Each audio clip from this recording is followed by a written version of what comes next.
Ladies and gentlemen, we certainly appreciate you coming out on this beautiful Sunday afternoon. This beautiful chapel that you see here, on the side of it, before it was built in 1890, was the home of Peter Dudley. Peter Dudley was an important person. He's buried here in the Frankfort Cemetery back in the 1800s. And then when he sold the property, they turned the home into the first superintendent of the cemetery. That's where he lived. So in 1890, they took away that house and they built this beautiful chapel. After the Civil War, with all the dead that occurred in that's when they started embalming. That's when they started taking bodies to funeral homes. A big transition changed between the Civil War and 1900 in the funeral business. And that's how it kind of got changed. It used to be they'd bring you here, you'd have the funeral, then you would bury the folks. And now, you know, you go to the funeral home and then they bring you up here after that. So there's been changes made. This was made and built by a man from Frankfort, Kentucky, Charles Julian Clark, with an E on the end of the K. He became a very good architect, as you can see.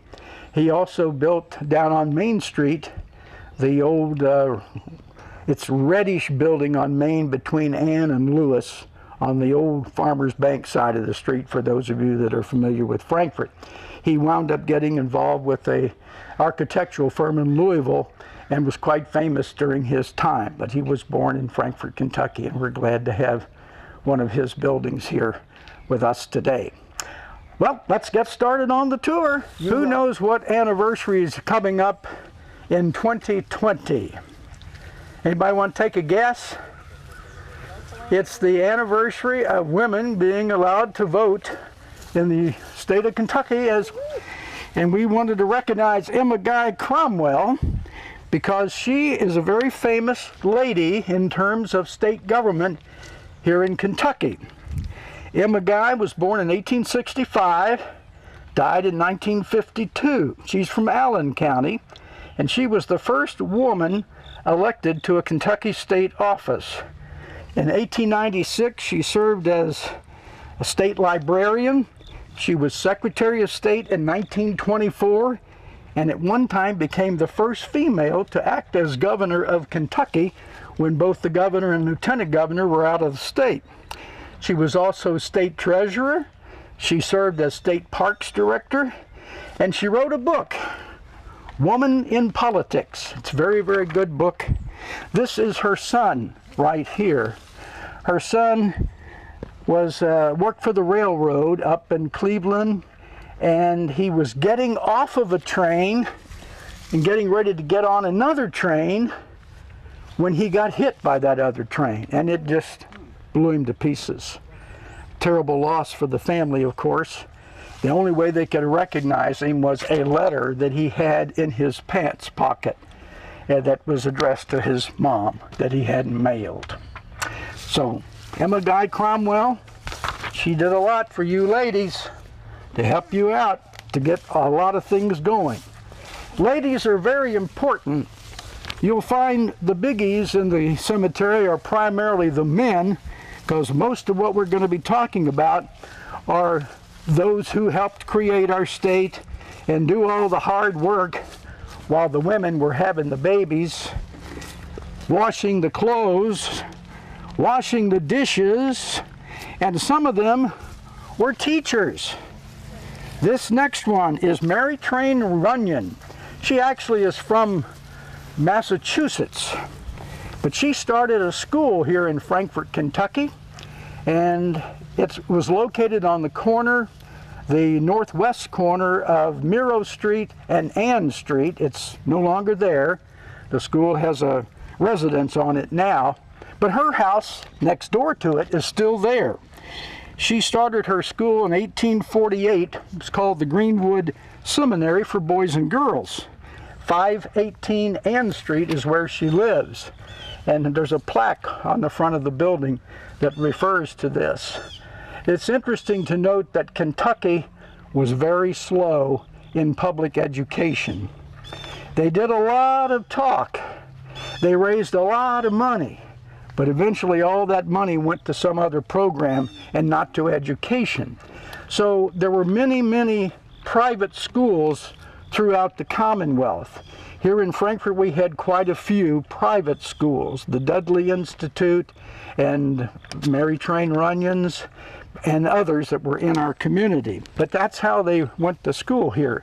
Another famous teacher was B.B. Sayre, not connected to Sayre's school over in Lexington. It's a different Sayre and a different family, believe it or not. But he was a tremendous teacher, and many of our politicians from the 1800s that we're going to see their tombstones today, he was their teacher. And he was a very important person. If you're familiar with Tanglewood here in Frankfort, which is up behind the state capitol, that beautiful house up there that looks like something out of Psycho, you remember the Bates house?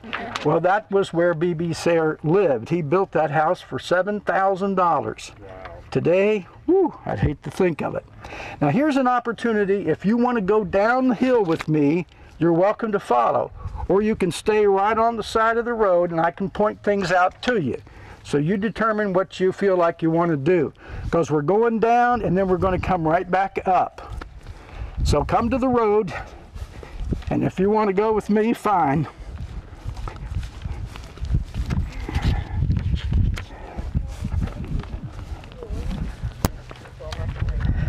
Now you can stand here on the road or you can go down with me. I'm not going very far, but I'm going to here, and then I'm going to walk around to the Confederate plot. This grave here is Daniel Weisiger Lindsay. He was a lawyer, born here in Frankfort, Kentucky in 1835, and he was a member of the 22nd Infantry during the Civil War. In fact, he created the group. He was a Union soldier, and he was present in Frankfort when we were attacked in 1864 by John Hunt Morgan's raiders. Now, John Hunt Morgan wasn't here. He was over toward Georgetown at the time, but about 200 of his men were here in Frankfort trying to take over the capital city. And it has been said by some historians that had John Hunt Morgan's men succeeded in tearing down the old Capitol building, destroying the arsenal, and tearing up our courthouse, that it's very probable that the state of Kentucky, the legislature, would have made either Lexington or Louisville the capital. It took 75 years before we actually got the name of Frankfort into a constitution that would then say that Frankfort is the capital of Kentucky. This guy was also Adjutant General of Kentucky for many years. He was quite a prominent man. His house was located on 2nd Street, where you have the present-day public safety building. That was the area where his house was. It was called Ricadone, and it was Russian for scenic river or something of that nature, and it faced the Kentucky River. But we appreciate your service, Daniel. You did a good job. Now we're going to head over to the Confederate plot. Yes, ma'am. His daughter, Lillian Lindsay, or is she a different family? Lillian Lindsay is his niece. We'll talk about Lillian on this tour when we get to her gravesite. And when you do have questions, feel free to spout out about them and we'll take care of it. Statues have been in the news quite a bit, as you have probably been aware. Confederate statues. This man is James C. Crockett. James C. Crockett lived in Bridgeport, Kentucky. He was involved in the Civil War in the 4th Kentucky Volunteer Infantry.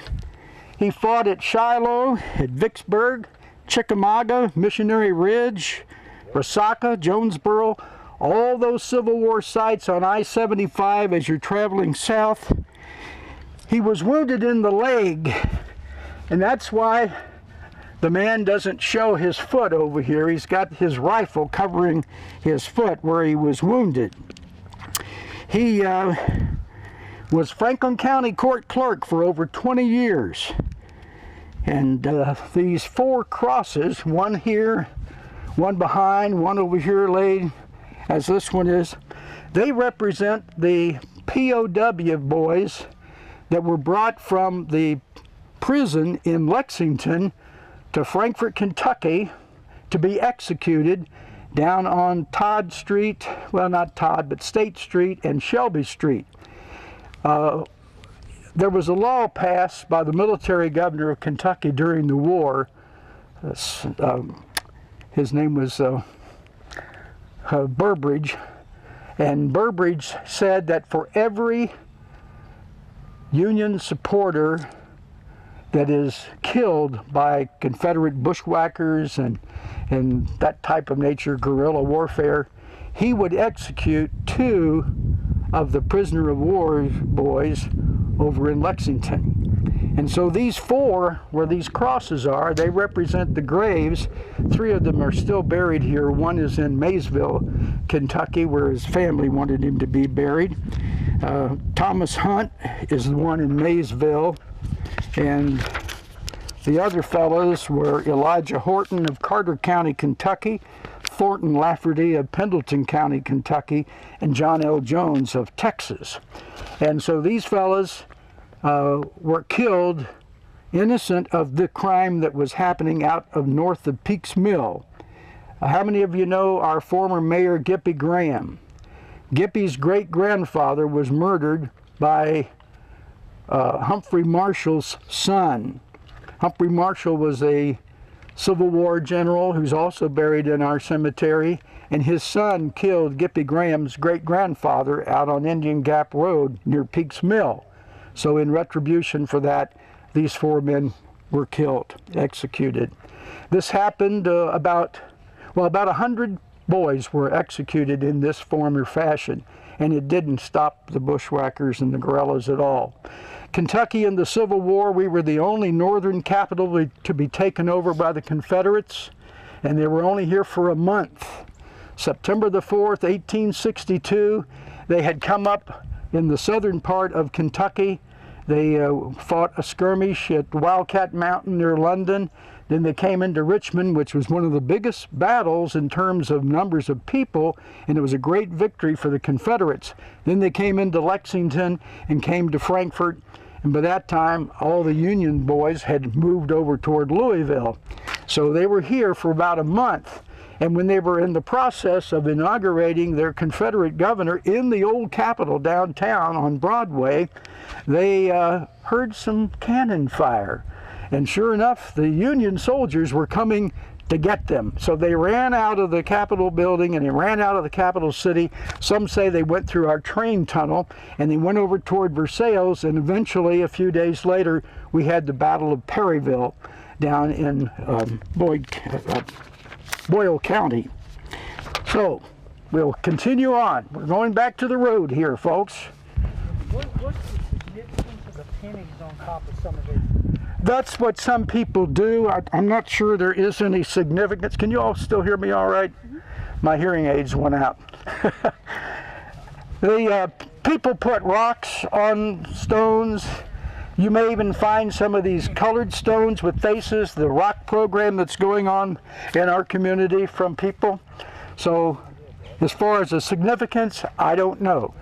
When we get up to the State Mound and we see Henry Clay Jr.'s grave, there's usually some coins on his grave. I'm amazed at how they stay there. We're headed for Emily Thomas Tubman. Emily Thomas Tubman was actually born in Virginia, but she came to Frankfort, Kentucky with her parents. They lived down on Washington Street, where the Herod Brothers Funeral Home, that was the Thomas residence. She winds up marrying a planter down in Augusta, Georgia, and she becomes the mistress of a huge plantation that had many, many slaves. She didn't like slavery. Her godfather was Henry Clay of Lexington, the great statesman, and he had a plan to send African Americans back to Africa, to the country called Liberia. And so when her husband died down in Augusta, Georgia, she inherited a lot of money.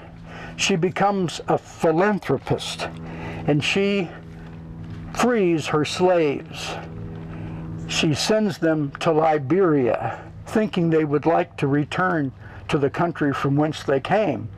She found out shortly afterwards that not many slaves were excited about being free in Liberia. Some said they would rather be a slave in the United States than free in Africa. So she paid their way back to our country, and she was just a great lady. For those of you that want to know more about her, we have a little biographical book that's down at the museum that we sell. I think we still got copies of it. It has her will in it. She gave a lot of her money. She helped start what is now today Midway University. She started the Midway Girls Orphan School. She helped finance that. And in 1870, when First Christian Church burned in downtown Frankfort on Ann Street, she paid for the workings of developing the sanctuary again there at that church. She's buried right over here. It's got a small stone, which is indicative of her character. She didn't mind giving the money, but she didn't necessarily want a lot of attention. And I'm sure if she's looking down on us today, she's saying, "Oh, isn't that sweet that they came here to see my grave?" This is her right here. You see Tubman? No doubt she put that up because she's the Tubman. Emily Thomas Tubman, and her grave is the small one right here. We have with us today some Midway University students that are from Becky Briley's class doing Kentucky history. If you want to get a better picture of her little stone, you're certainly welcome to get that picture. And thank you, students, for coming. It's a good way to learn about what's going on. Unfortunately, when you get done, we're going this way. Note that big tree behind the car right here. Isn't that absolutely a stunning tree? Beautiful. I got a quick question on Crockett. Was he kin to like Davy Crockett and all them? Was that the same I don't family? think so. I don't think he's kin to them at all. We're going right down here, folks. You can gather around in this nice shady spot, or you can stay on the road if you like. This is Robert C. Nickel. Not Nicole, but Nickel. Robert C. Nickel was born in 1856.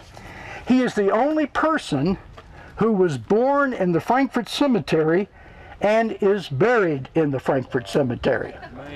You see, his daddy over here, Robert H. Nickel, he was the superintendent of the Frankfort Cemetery from 1854 to 1878. And his little baby was born in 1856. He wound up running a gas station down in Frankfort, Kentucky. His daddy, Robert, was from Scotland, and he was the superintendent of the Frankfort Cemetery from 1854 to 1878. This huge marker down here in the sun, come with us, folks. This is the grave plot for the Pepper family. Now you might want to take a look at what they're looking at, this beautiful cross. It has nobody's name on it specifically, but it has Mother on it. And the Nichols are buried here, the Gilsons are buried here, and it's been lost in time as to which mother they were talking about. It's possibly they were talking about the generic mother. So you might want to read that little statement there. I can't read it all without my glasses. We're going down this way, folks. Robert Pepper and the Pepper family lived on Main Street right across from First Presbyterian Church, downtown Frankfort. Mr. Pepper had a beautiful home. It was torn down in the 1960s for the Hazelriggs Cox Law Firm. Now, Mr. Pepper here, Robert, his wife wasn't too excited about the job he had. Out on Benson Valley Road, he had a job, he had a distillery. And so his wife, she was very religious. She really didn't care too much for them making their money off of whiskey. So he decided he was going to abide by his wife's wishes, and he winds up getting out of the distillery business, but then he becomes a racehorse entrepreneur. So then they earn the money from gambling on the horses and horse races. But this is their big stone here. Now you don't need to come down here, but right here is where Charles William Bernard Manning, Charlie Manning, I don't know if you remember him or not, but Charlie was a director of Kentucky Public Information. He started the walking tour information for downtown Frankfort years ago. He lived in the corner house on Washington Street. That was where the historic preservation was located, the Heritage Commission. That was his home where he lived. We're going to cross and go down the road here a little bit. Everybody doing all right? Plenty of water? Taking it easy? Are you able to hear everything? Yes, sir. People in the front can hear pretty good, but I don't know about you folks in the back. This is the grave we're going to look at. Right here. This is Willard Rouse Gilson. Willard Rouse Gilson was born in Syracuse, New York, and he was a geologist. And he came to Kentucky and became the state geologist back in the 1920s. He was the chairman of the Kentucky Parks Commission, and he's considered as the father of our Kentucky state parks. If you go down to Pine Mountain, there's a special marker for him and a tribute to him, as I believe that may have been the very first of our state parks in Kentucky. So he is recognized here. He has written over 600 publications, about 450 of them related to geology. The remaining writings were about Kentucky. And it is to this man that we sort of owe a lot of the knowledge that we have today about early Frankfort and Franklin County, Willard Rouse Gilson.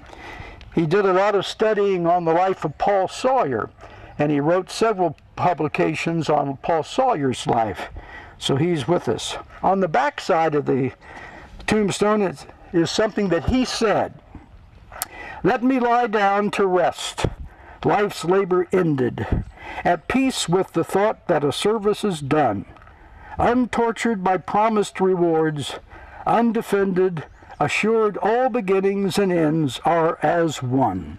Willard Rouse Gilson. Thank you, buddy. Appreciate him. A lot of the stuff I'm telling you comes from him. We're now going to visit the grave of another one of our superintendents of the cemetery, Mr. Henry Nelson Craik, C-R-A-I-K.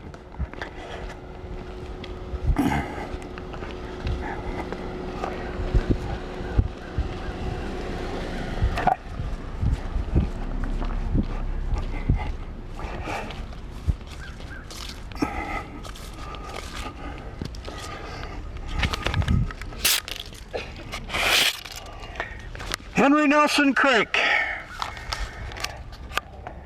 son of William and Mary Frances Craik, 1866, died in 1936? Yeah. Henry Nelson Craik, when his daddy died, he served as the cemetery caretaker for 43 years, so he really kept up the family lineage. Got a nice spot right here in the shade. Beautiful, beautiful sarcophagus. Now we're heading toward the state mound. Did I include in your writings on your sheet a little thing about the state mound that you can read and have? Commonwealth of Kentucky was deeded this lot that we're approaching to be reserved for Kentucky's military dead. The statue you see on the top, the Statue of Victory, that monument was cut out by Robert E.S. von der Lonitz. It's 65 feet tall, and it weighs more than 150 tons. It was brought to the cemetery by boat. It came down through the Gulf, up the Mississippi River, up the Ohio River, and up the Kentucky River, and then it was brought up here very carefully with horses and wagons, mules, and brought it up here on top of the hill. He got paid $15,000 for that monument. That doesn't sound like a lot of money. Back then it was pretty good, but it still was a good deal. Mr. Lawrence also did several other stones that we'll see while we're visiting the cemetery. Did I miss Albert Blanton? I think I missed Albert Blanton. You see right through here the stone that's the highest one as we're looking in that direction. It's kind of tall and got a little top on the top of it, and that's Albert Blanton, and that is the Blanton plot. His father, James Blanton, and then his grandfather, Harrison Blanton. They were quite famous here in our community for all the work they did. But Albert, he wound up serving in his in the distillery down there for something like 53 years. He started out when he was a young man. He's considered to be the Dean of American's Bourbon Distillers. He worked in the distillery that his father once owned, George T. Stagg Distillery, for 55 years. He has a statue on the Buffalo Trace Distillery today that's down there by the clubhouse, and the mansion on the hill, Stony Point, is now the offices for Buffalo Trace. So I'm glad we got Mr. Blanton in. Bourbon has become a big thing in the last 10-15 years. We have the Bourbon Trail. We have Bourbonanza that's coming up in mid-October here in Frankfort, Kentucky. We have also written a history of bourbon in Frankfort, Franklin County, and we're turning that into a bourbon trolley tour. You can take the tour and go to various sites that relate to bourbon here in Frankfort, Kentucky. Now let's go up to this part of the monument. This is the gravesite of Major Philip Norburn Barber, born in 1813, died in 1846. He was from Henderson, Kentucky, United States Marine Corps, and he was a captain during, wait a minute, got the wrong person. He's born in Henderson, Kentucky, a captain during the Seminole Wars in Florida, distinguished at the Battle of Palo Alto in the Mexican War. He was killed while storming Monterey in 1846. That's how our town of Monterey to the north of us got its name, from that battle. He was brought here to be buried in 1847. This next grave site, a little small spot right here, we're going to go up this way, so you might as well come on. This is the grave place of Lieutenant Presley O'Bannon, born in 1776. That was a cool year. And he died in 1850. On his tombstone, it refers to him as the hero of Dern. He was the first man to plant the United States flag on foreign soil, and that was over at Tripoli. They made a movie about this event. John Payne, the movie actor that's in Miracle on 34th Street, he was the star. And he came here to Frankfort and placed a wreath on this grave, and they premiered the movie down at the old Capitol Theater on Main Street, downtown Frankfort. That was back in 1950. Mr. O'Bannon was a Logan County state representative in his lifetime. He died while visiting relatives near Pleasureville, Kentucky. His niece, Laura Pepper, and another friend, with the help from the Susanna Hart Shelby DAR chapter, they reburied him here in the 1920s. And so this is another one that's quite honored. Many of the U.S. Marines, after they've graduated from their courses, they come to Frankfort, Kentucky and have their picture made next to his grave, and of course the monument here as well.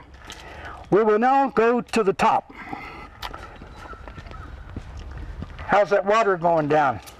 So far I don't have to need it, but I might by the time I get to the top of this.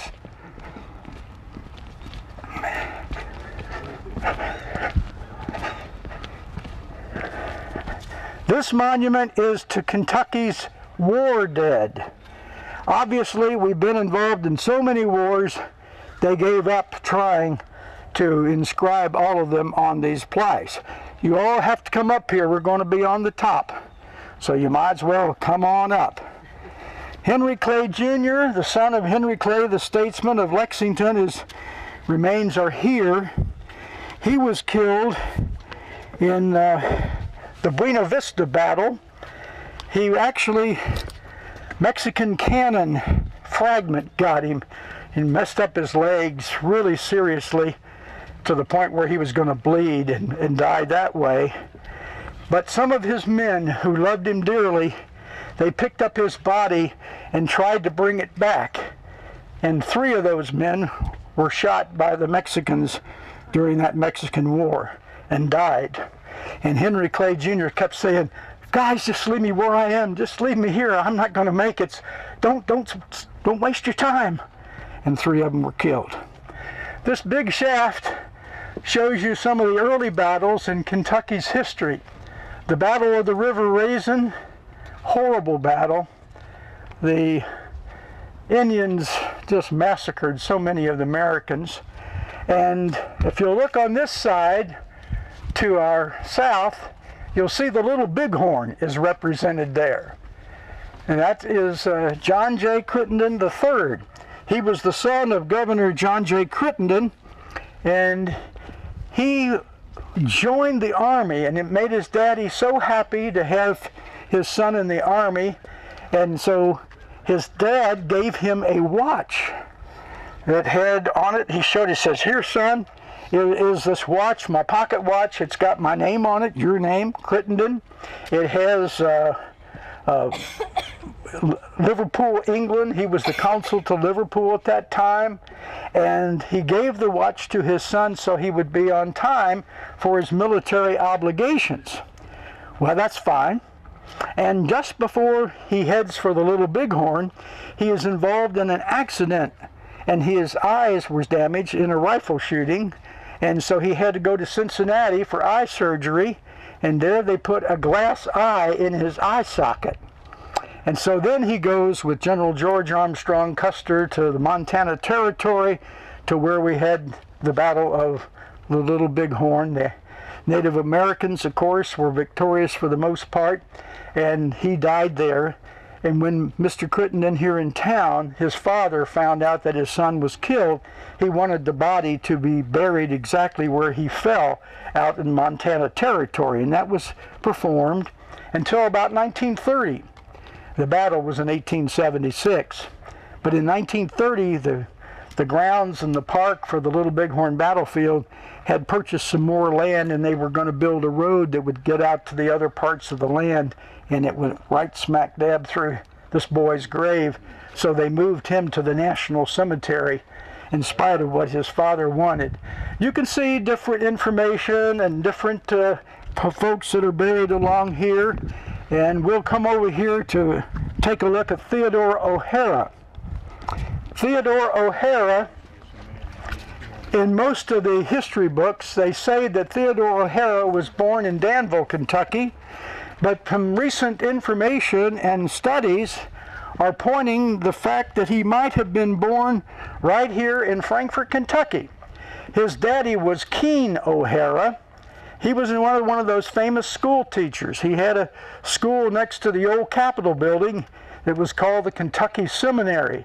And he too was a great teacher. He is buried across from that little Catholic church as you go between Frankfort and Georgetown on the Georgetown Road. He's in that little cemetery there. Theodore was a poet, and a very good poet. He wrote The Bivouac of the Dead. It was to honor the war folks who were fallen in the Mexican War. But the lines of the poem, I will read you some of them on the other side of this, are such a tribute to the dead that are on both sides. The muffled drum's sad roll has beat the soldier's last tattoo. No more on life's parade shall meet that brave and fallen few. On fame's eternal camping ground, their silent tents are spread, and glory guards with solemn round the bivouac of the dead. When you visit national cemeteries, you may have noticed those lines, the bivouac of the dead. But you never see his name. He was a Confederate soldier. You're talking about national Union cemeteries. During the Civil War, after it was over, the Confederate boys were left wherever they fell, unless their family found their bodies and brought them home. The United Daughters of the Confederacy, about 20 years after the war, they went around and gathered up the remains and sent them to various cemeteries. The Frankfort Cemetery is one of those. Those graves that you saw all around the Confederate monument that we looked at, those boys are from Chickamauga, the battle down in Tennessee. Not even related to Frankfort, Kentucky at all. But the National Cemetery utilizes the poetry of the Confederate, but he doesn't get any credit for it. This was put up by the Kentucky State Historical Society in 1913. These are markers that discuss all the wars that Kentucky has been involved in. We invite you to come back on your own time and read up on this. And you'll find on these, right here and over there, the names of many of those who fought in the wars of Frankfort, from Frankfort and from Kentucky. This is World War II. We're going over this way, folks. How you doing, Ann? You keeping cool? I'm doing good. I'm bringing the water. Okay, we got water for those of you that need it.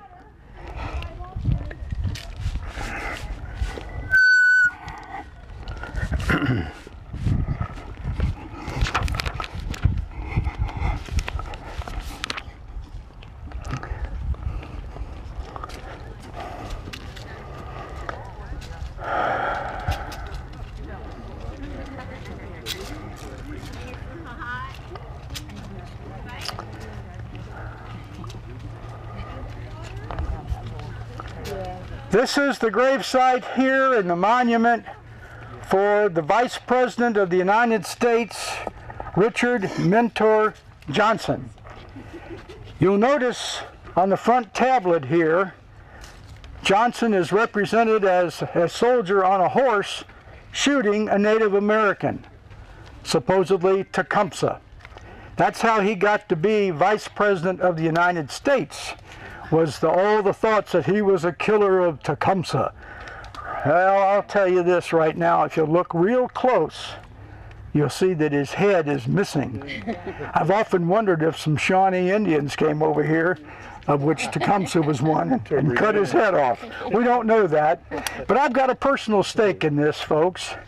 My great-great-great-great-grandfather, Sam Hatter, was among those who went in the War of 1812 up to Ohio, to Fort Meade, to rescue William Henry Harrison. They were surrounded by the British and the Indians, and they were running out of food, and they sent about 600 Kentucky boys. They all walked all the way from central Kentucky, all the way up to Ohio, all the way up to the almost the edge of where Ohio goes into Canada. So they get all the way up there and they get caught. This is called Dudley's defeat. The Native Americans, pretty smart, and the British, they just sort of decoyed and let them follow them up through the Maumee River. And meanwhile, the Indians and the British circled around behind them and captured every one of them. They put them in Fort Maumee over in Indiana. And then the British proceeded to let the Native Americans do with these men they captured as they felt. So many of these men ran the gauntlet, including Sam Hatter, and many of them were tortured, many of them were murdered. Out of the 600, I think only 200 were left before Tecumseh comes riding in and stops it all. Tecumseh was very angry that his Indians were doing this, and he reprimanded them and stopped it. And those that he saved, of course, I would not be here today if it wasn't for Tecumseh. So I have a different opinion of some of these stories that we all deal with in the history books. Richard Mentor Johnson, he lived over at Great Crossing, had a big farm over there, had a school for the Choctaw Indians. We're going this way, folks. We're going to be on the road, so you can stay on the road. As we go along, you're going to see some of your friends who've departed in recent years, and I'll kind of just occasionally refer to them instead of actually stopping and talking about what their contributions were to the city of Frankfort and to our lives today. Right here is Bill Sanders. Bill was in the Department of Education. He was a Frankfort High School teacher. Some of his students remember him as sitting in the garbage can and teaching to them. Interesting fellow, Bill. This is Carl Kagan. He used to be at First Federal Savings Loan for many years. I found out through research that Carl was an outstanding wrestler when he was at Frankfort High School. We have at the Capital City Museum all of these school yearbooks, so we're able to go back and see what many of these people have done in their younger days. Over here is this guy right here, Mr. Yeager, Y-A-G-E-R. If it hadn't been for this man, Julian Sneed Yeager, I would have never been in Frankfort, Kentucky. He helped start the radio station, WFKY, back in 1946. And I came here in 1965. So I owe a lot to that man there myself. Buried right next to him is the Meigs family and Governor Simeon Willis. He was governor in 1943. This is Sarah right here. She married the son. Sarah was born in Ashland, Kentucky, the only child of Governor Simeon and Ida Lee Willis. So far, still the first daughter of a Kentucky governor to be married in the governor's mansion. She attended Margaret Hall School over in Versailles. She went to Sarah Lawrence College. She was a graduate of the Powers Modeling School in New York City, a noted preservationist, and she was known for her elegant presence. She could come into the legislature and talk to those legislative fellows, and they would get the message. She was very good. Perhaps that came from her Powers Modeling School abilities. She was a strong member of the Church of the Ascension, the Episcopal Church here in Frankfort. She's credited with saving the Senator Pope House over in Lexington, Kentucky, as well as the Vest Lindsay House here in Frankfort, Kentucky. She just passed away in 2016. This is her husband, Henry Meigs. He was in World War II. He was a P-38 pilot. There were about 15 pilots that shot down Yamamoto over the Pacific Ocean during World War II. This sort of helped bring an end to things because Yamamoto was one of the star leaders for military in Japan. We don't know who actually shot the plane that killed Yamamoto, but he was among those pilots on that one. Many of you know him as the great judge here in Frankfort, Kentucky. Very, very handsome man, and he was involved very much so with the Church of the Ascension, the Episcopal Church. He was a treasurer, I believe, there at the church for a time. And he, for 23 years, was one of the founders of Wellspring House in Louisville, Kentucky, a transitional home for people with schizophrenia. This is Simeon Willis and Ida Lee, Sarah's mom and dad. He was a governor. He was a school teacher. He was actually born in Ohio, but this tells pretty much his story. Justice of the Kentucky Supreme Court, 1928 to 1932. A teacher, a lawyer, a jurist, a scholar.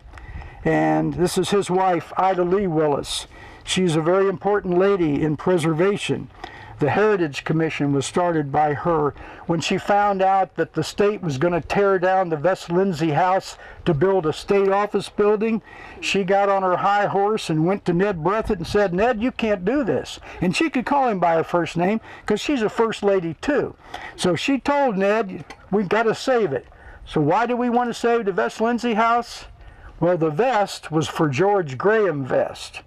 He was born where the old YMCA is on Bridge Street, in that area, and then he grew up in the Vest Lindsay House.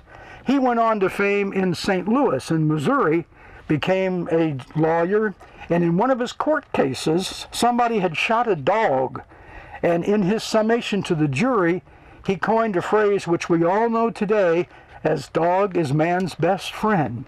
And so he was one of the houses that she saved.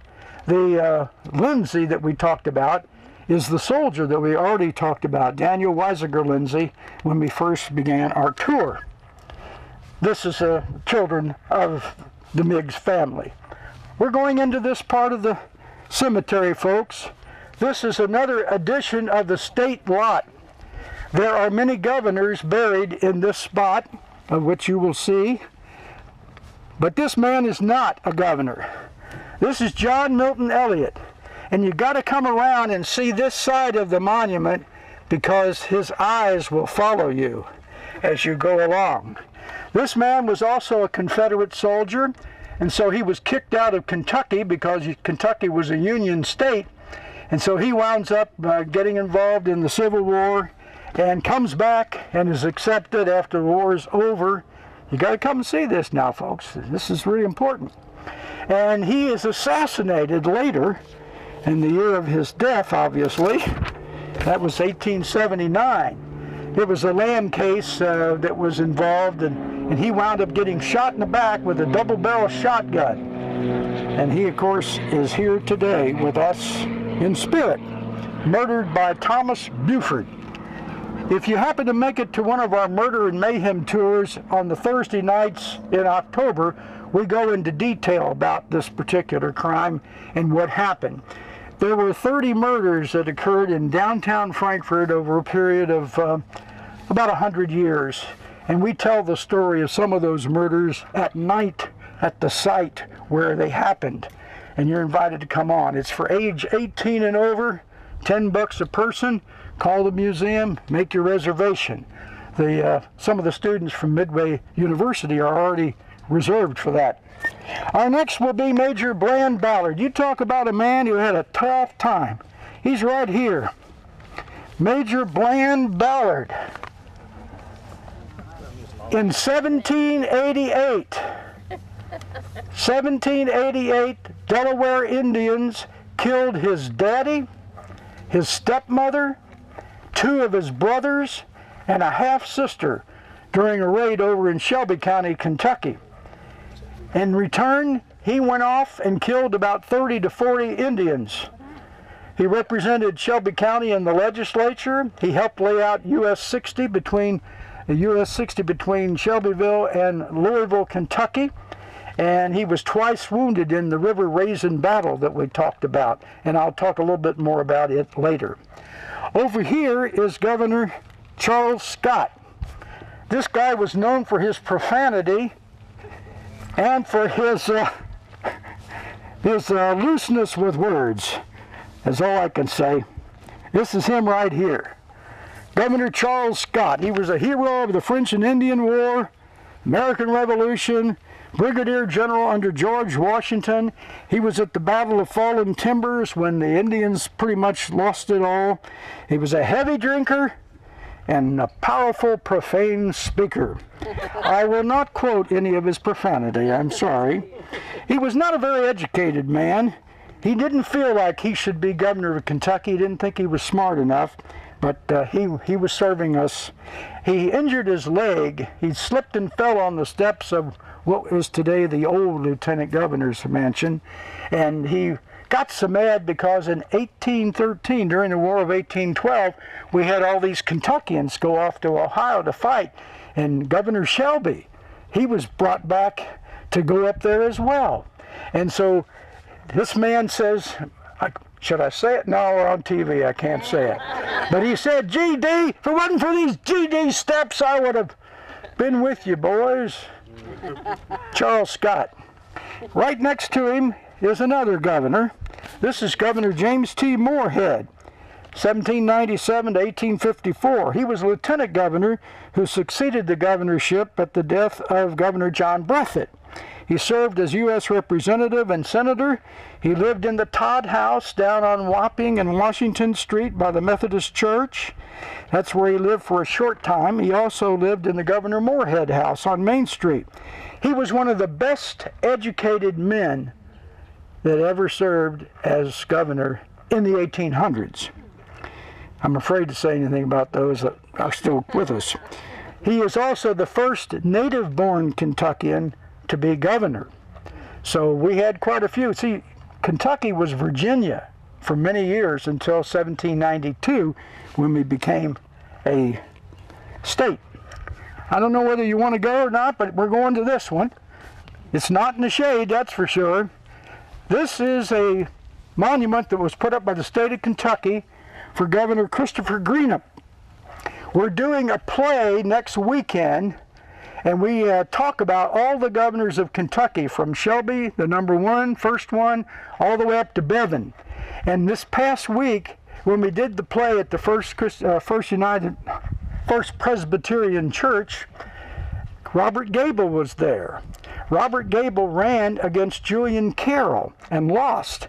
Well, it was so much fun to watch Mr. Gable react to all these stories, especially when they came to his story when he got beat by Julian Carroll. Christopher Greenup, he was with the Kentucky House of Representatives, a Senate clerk. He started the Frankfort Bridge Company to bridge the Kentucky River. He was on the committee to build our first courthouse, which burned down. He was helped build the House of Public Worship. He had a ferry at the end of Broadway across to what is today Taylor Avenue. He was a judge as well. George Madison is also listed on the marker right here on this side. George Madison was in the Battle of St. Clair's Defeat. Over 900 soldiers were killed in that, one of the worst defeats of a military for the United States. He was killed. He survived that. He was in the River Raisin battle. There was a company of over 80 soldiers from Frankfort, Franklin County, that went up and fought in that River Raisin. Only 7 came back, 7 or 13, something like that, and he was one of those that came back.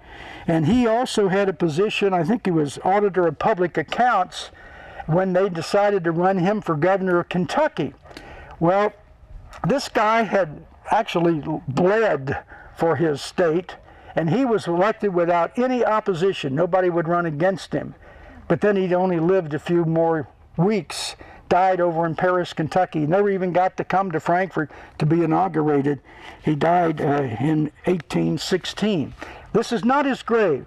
This is a state monument to recognize him.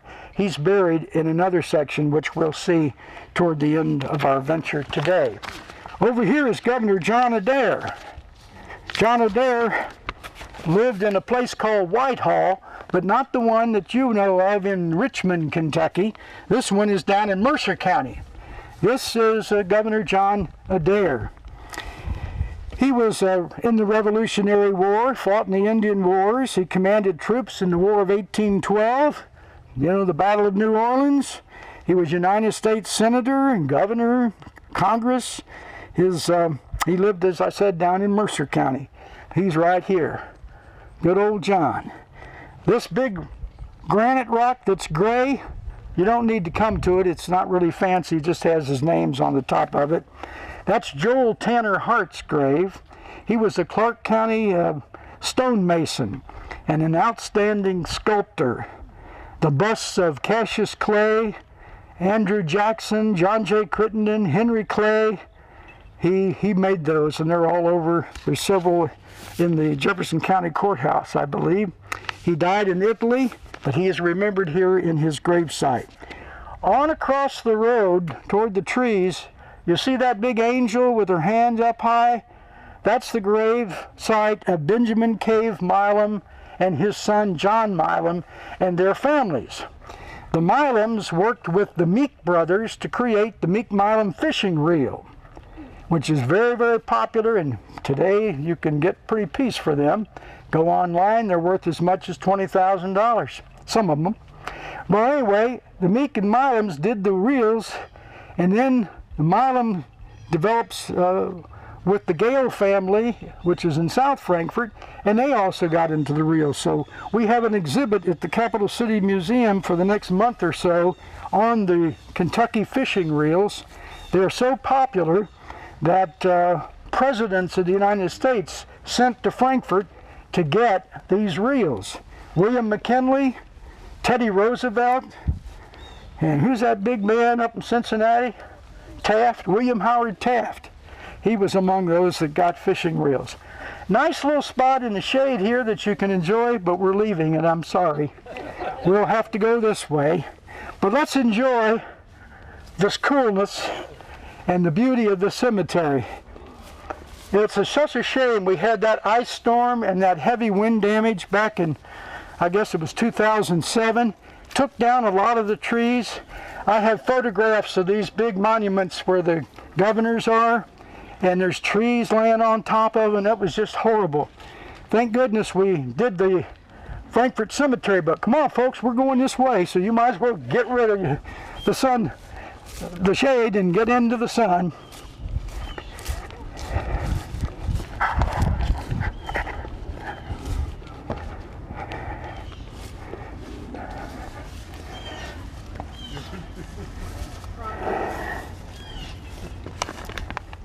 This is the grave of James Harlan. James Harlan lived down around Harrodsburg, Kentucky, and he had several children, among which was John Marshall Harlan. James Harlan, he was Kentucky State Secretary of State for Kentucky. He was involved seriously with the state government for many years. His son, John Marshall Harlan, was Franklin County Judge. He also ran for governor on the Republican ticket. He lost. He also wound up becoming a state Supreme Court justice. And he was among those for African Americans that they venerate because he stood up against Congress when they tried to pass legislation that was sort of anti-African American. He wanted to see people and not as any specific color. This is the daddy of John Marshall Harlan. John Marshall Harlan had a grandson, and his name was John Marshall Harlan III, and he too became a Supreme Court justice under Dwight David Eisenhower in the 50s. Going to march on down to Sylvester Welch, his gravesite. Sylvester Welch only came to Kentucky for a short time. He was an engineer. He helped develop and build railroads. And he's got a little stone down here. He married here, so that's why he's still with us. All these ladies like to keep the family together. So Sylvester's family is all down here. He was actually born in Connecticut, and he built canals that would connect rivers to other rivers. You remember the Erie Canal up in Ohio, up in Cincinnati? He was part of all those deals. The Lexington-Frankfort Railroad, he's the one that was responsible for that. And the locks and dams on the Kentucky River, he's the man who did that as well. He planned and supervised the locks. This is his grave here, and these are all relatives of his wife's family buried here. Now we cross the road. If any of you feel like you're getting tired and want to drop out, you won't hurt my feelings at all. But we're getting about more than halfway through. This next grave right here is Leslie W. Morris.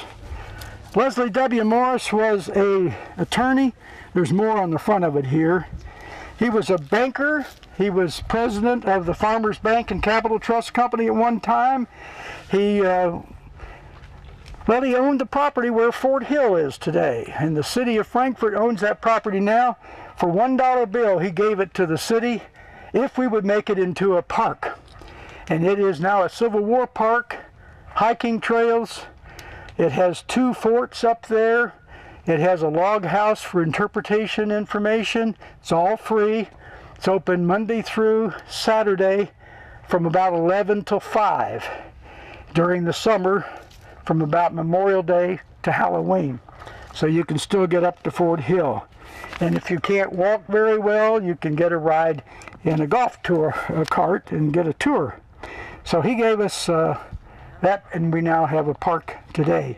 It's one of our biggest attended attractions in Frankfort. We have thousands come there every month during the summer. Leslie W. Morse, thank you, sir. Appreciated that. Right over here, does anybody remember Jimmy Hanrahan, the judge? That's Jimmy's grave right there, James P. Hanrahan. The P stands for Paul. He was a graduate of Good Shepherd School, went to Notre Dame, graduated from Notre Dame. At the age of 23, he was a lawyer, and he was elected city prosecutor in 29. He was only 25 years old. He later served as police judge. He lived down at 214 Conway Street. Let's cross over here to this big, huge monument.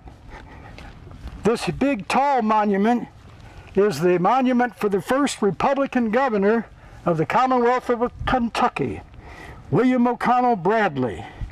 This is his daughter right here, Christine Bradley, and her husband, John Glover South, is next to her. Christine was a delegate to the Republican National Convention in 1920, 1928, and 1932. She was the daughter of the governor, wife of John Glover South. She worked in a secretarial position during Warren G. Harding's term for the President of the United States. She christened the battleship Kentucky at Newport News. Now her husband has a string of accolades on his grave. John Glover South was the son of Colonel Samuel South, and he went to the University of Louisville. He was president of the Kentucky Medical Association, the State Board of Health of Kentucky. He was envoy extraordinary and minister plenipotentiary of the United States to the Republic of Panama and then to the Republic of Portugal. Quite an interesting fellow. His residence where Christine and John lived is down on Wapping Street, where Bill May's mother lives, our mayor. This is the actual grave of the Republican governor, William O'Connell Bradley. He was quite an interesting fellow and a great storyteller. This is in the days when people read newspapers and we had no television and no radio, so everybody really enjoyed his stories that he would tell. And I think it got him elected governor. He was the very first, and this is their big monument. Over here is his other members of the family. We're going over this way to another governor.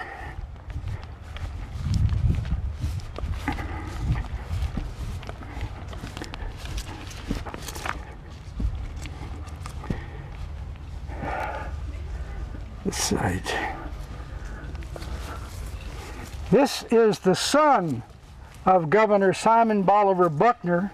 Simon Bolivar Buckner Jr., he was in the World War II, and he was the highest ranking officer to be killed.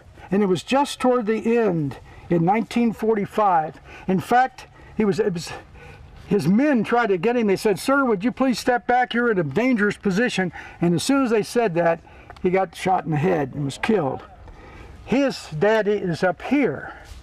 This is the grave of Simon Bolivar Buckner, who was governor of Kentucky. He was governor in 1887, about the same time that Honest Dick Tate, the treasurer of the Commonwealth, stole all the money. Dick Tate, he was treasurer under 5 different governors for about 20 years, and if you needed money to start an idea, he would loan you the money out of the state treasury, and then you had to pay back the interest to him.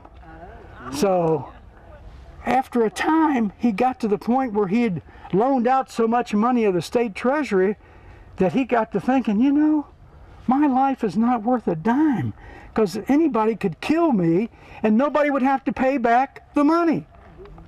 So he stole the treasury and took off and left Frankfort. They reported seeing him in California, Canada, Europe. He winds up dying in China. But this guy here was governor, and his wife was a millionaire. Her family owned the property that is today Chicago. So the governor used her money to pay all the state office bills, pay the salaries of the workers until the insurance could be collected. He was a famous Civil War general. He started out as charge of the militia for here in Kentucky, and then he joined up with the Confederacy and fought in many battles. Simon Bolivar Buckner. All right, let's see what we got. Got to go down the hillside for this next one. Edward Morton Drain. He was a tobacco and grain dealer here in Frankfort. He married Alice Ann Keats, who was a niece of the poet John Keats. And she died in 1881 here in Frankfort. She's buried over in Cave Lawn Cemetery. But let's see, let me find Mr. Edward Morton Drain. He's right here somewhere. He's here in with these. Here he is. He's right here. And then George C. Drain. He's the guy that, he's a brother to Edward. He sold the property where 2nd Street School is today. And so we owe this man, of course he got $29,800 for it. He didn't give it to him. That was in 1867 when he did that. He was a circuit judge for 14 years. Up here is the grave site of a man whose name is Carr, C-A-R-R, V. Enda, Carl Van Enda. And he was a journalist from 1904 to 1932 actually. He was the managing editor of the New York Times. He scooped the Titanic disaster. He covered the 1923 opening of King Tut's tomb. He was an academic who graduated in astronomy and physics at Ohio University. He corrected a mathematical error in a speech by Albert Einstein. And Mr. Einstein didn't appreciate it, but he said, "You're right." 1898, he married a woman here in Frankfort, Louise Shipman Drain, and this is her gravesite right here. And that's why he, of course, is with us. The men go where the women go, right? Okay. George C. Downing, he's right over here. George C. Downing was a 1895 graduate of Frankfort High School. He's up here somewhere. I think he's up here. He was a graduate of Frankfort High, and he became Frankfort High School principal in 1905 through 1919. This is him right here, George Crutcher Downing from Frankfort High. Now we'll cross over to this little casket-like grave, which is in the sun. You can stay in the shade and I'll talk to you real loud. John Harrison Hanna was a very influential businessman and attorney and clerk of the court system for 44 years. If there was money to be made, he got it. Can you hear me all right? Is it too low or too high? He was involved in the stagecoach lines. Then he got involved with the railroads. He was president of the Farmers Bank when they started out in the 1850s. He owned the Frankfort Woolen Mills, which was on the Kentucky River between Wilkinson and Main Street on that little corner there behind where Frankfort Mayor Frank Sauer lived. Getting feedback here. Be careful. He was a founder of the Assembly Ball Club. Remember I told you that Frankfort was not in the Constitution, so at any time they could have made Lexington or Louisville the top place.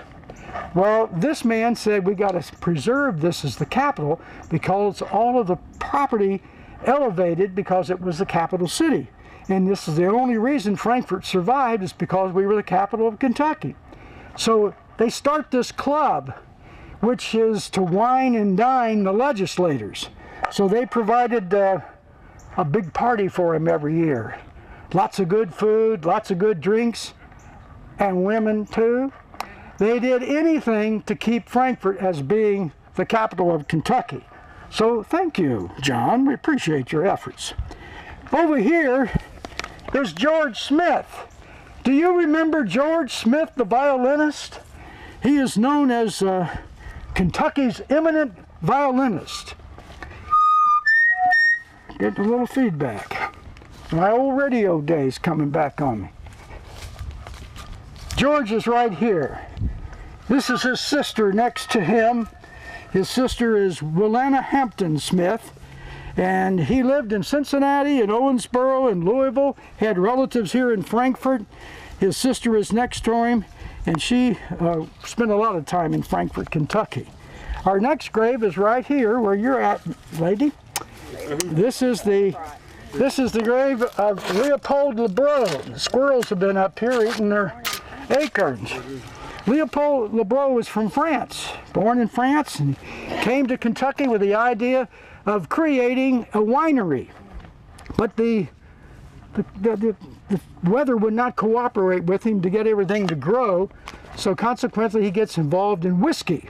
The Lebreau Graham Distillery he started, which is now today's Woodford Reserve. So we appreciate what he did for us too. Let's cross the road here. John P. Stewart.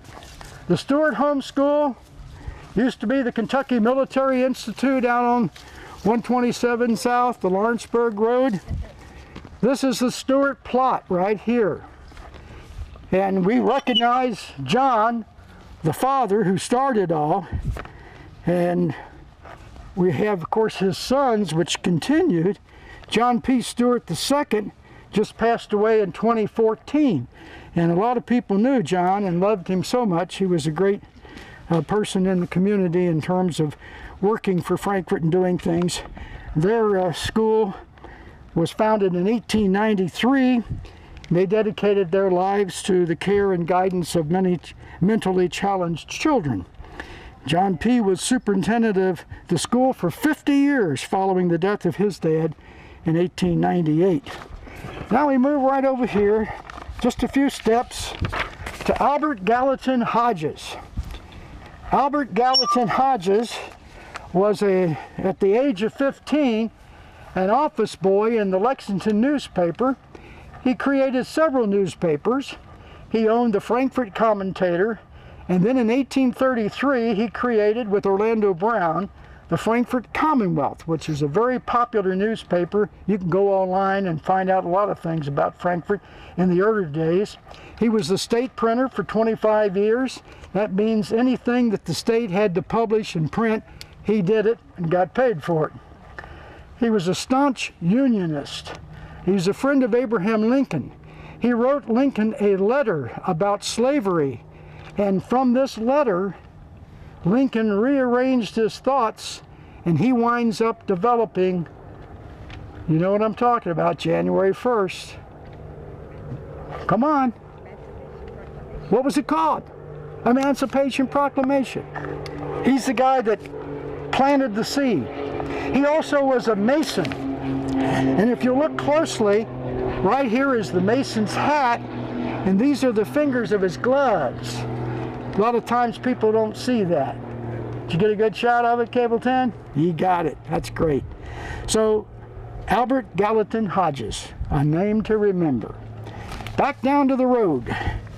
Now you all might want to stand about where the golf cart is, and I'll point out the stones, and that way, or you can get over here in the shade, and you can see where these graves are, and it'll save you a little bit of walking. Our next, as you see on your sheet, is Colonel John Lafayette Scott. Very interesting man. John Lafayette Scott was a Union supporter during the Civil War. At one point, he makes this huge American flag. Only had 34 stars on it, because that's how many states we had at that particular time. I'll go to his gravesite. You can stay up there on the hill. He's buried right here. Colonel John L. Scott. So this big flag that he made, we think we have in the museum. Several years ago, a guy who bought a house on 3rd Street, it's where he lived, it's the same residence. In his house, he found upstairs in the attic a huge, big pile of paper and cloth stuffed down inside the windowsill. So he pulls it out, and he realizes as he's on his way to the incinerator to bury it, he sees this big star on it. So he decides to open it up, and it is a monstrously huge flag. We think it's the flag that they talk about in the newspapers. It's hanging inside the Capital City Museum. We're open Monday through Saturday from 10 a.m. to 4 p.m. Monday through Saturday, and we're free, no charge. On the 2nd floor is the flag. You can see it. It's got a lot of holes in it where it had been rotted, and we got it hanging up. It was appraised for $23,000. So it's a true picture. It's got 34 stars on it. Walk down the road, folks. Oh, no. I'm sorry. Got to take care of John Bibb. Yeah. John Bibb, in his lifetime, was not very well recognized. He was just a good old boy that lived here in Frankfort, Kentucky. John had been in the War of 1812. He was a lawyer. He built Gray Gables down on Wapping Street in 1857. But in his backyard, he developed Bibb lettuce, which has become a great gourmet treat for those that like gourmet salads. And if you can go to San Francisco, New Orleans, New York City, and they've got Bibb lettuce on many of the menus, including here in Frankfort at Serafini's, you'll find it as well.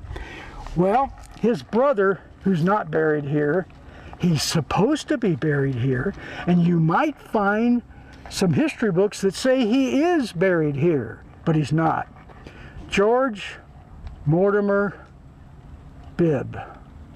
He was a famous jurist in his lifetime. If you studied law under him, you could automatically get into any of the law firms you'd want to get into.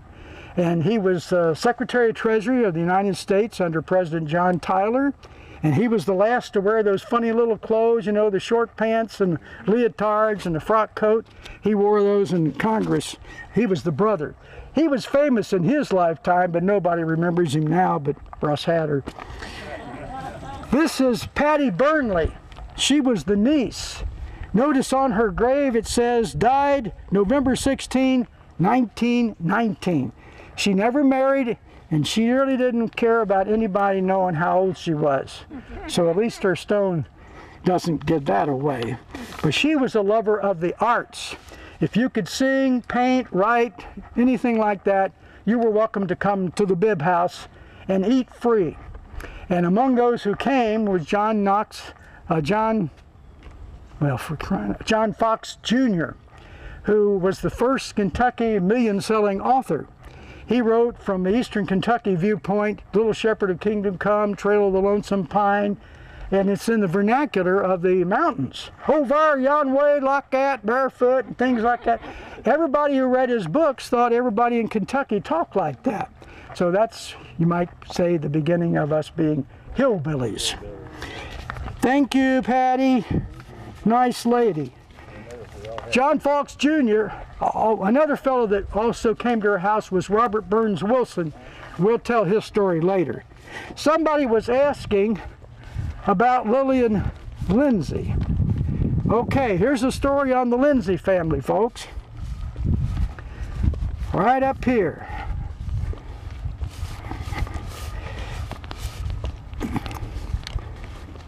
Right here is John B. Lindsay, John Brown Lindsay. He's a brother of Daniel W. Lindsay that we talked about, and his daughter is Lillian Lindsay. She is buried, I think, right here. I believe this is Lillian. Yes, that's Lillian. And as many folks here in Frankfort know, she was a charter member of the Frankfort Garden Club and a founder of the library. She was our first librarian. In 2006, they opened up the Lillian Lindsay bookstore. If I had my way, it wouldn't be the Paul Sawyer Library. it would be the Lillian Lindsay Library. Unfortunately, that information was not available at the time when the Paul Sawyer Library got started with that name. In fact, the man who gave that name to it was a painter and an artist, Robert Rowe. So we have him to thank for remembering Paul Sawyer. Right here is the gravesite of David Merriweather. David Merriweather should not be confused with the David Merriweather of Lexington. He is a man who started a hotel in Frankfort. Because we had the legislature here, we had to have a place for them to stay. So Frankfort had many hotels and boarding houses. His was located where the History Center is today. It was at the corner of Ann Street and Broadway. And it was called the Board of Trade at one time and the Hunt House at other times. And during its time, of course, it was torn out and taken away. That's David Merriweather. Lucian Wingate got a little tiny stone. Lucian was the first male to be buried in the Frankfort Cemetery. His daddy was one of the members of the board started the cemetery. I wanted to point out one other stone. I bypassed it. Y'all didn't catch me on it. See the one over there that's broken and lying down? That is the gravesite of Elizabeth Love of the Love Tavern. She was the first woman to be buried in the Frankfort Cemetery. Okay, here's Paul Sawyer.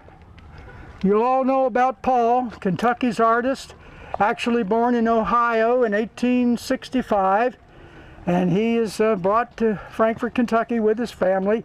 They lived on Broadway, right about where the Kentucky History Center is located, where the steps come out and the entrance to it. That was about where the house was. Paul, of course, as you know, was a great artist, not so much recognized in his lifetime as he is today.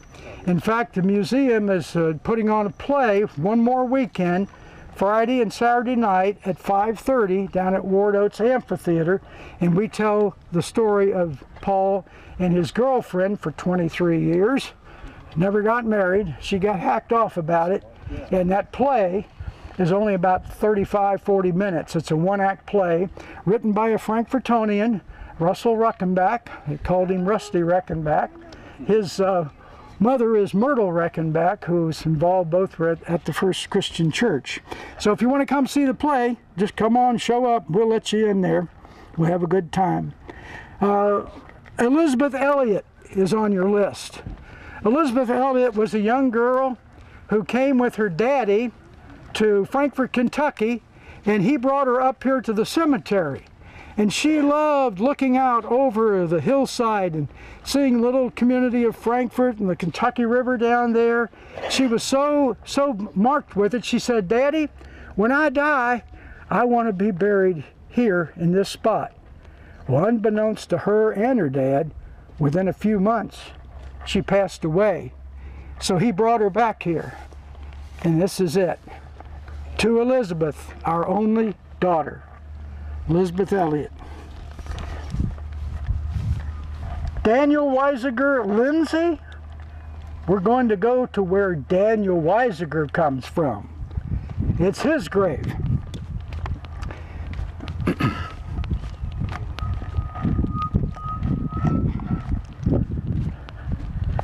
Here's John Rogers, who passed away recently, 2012.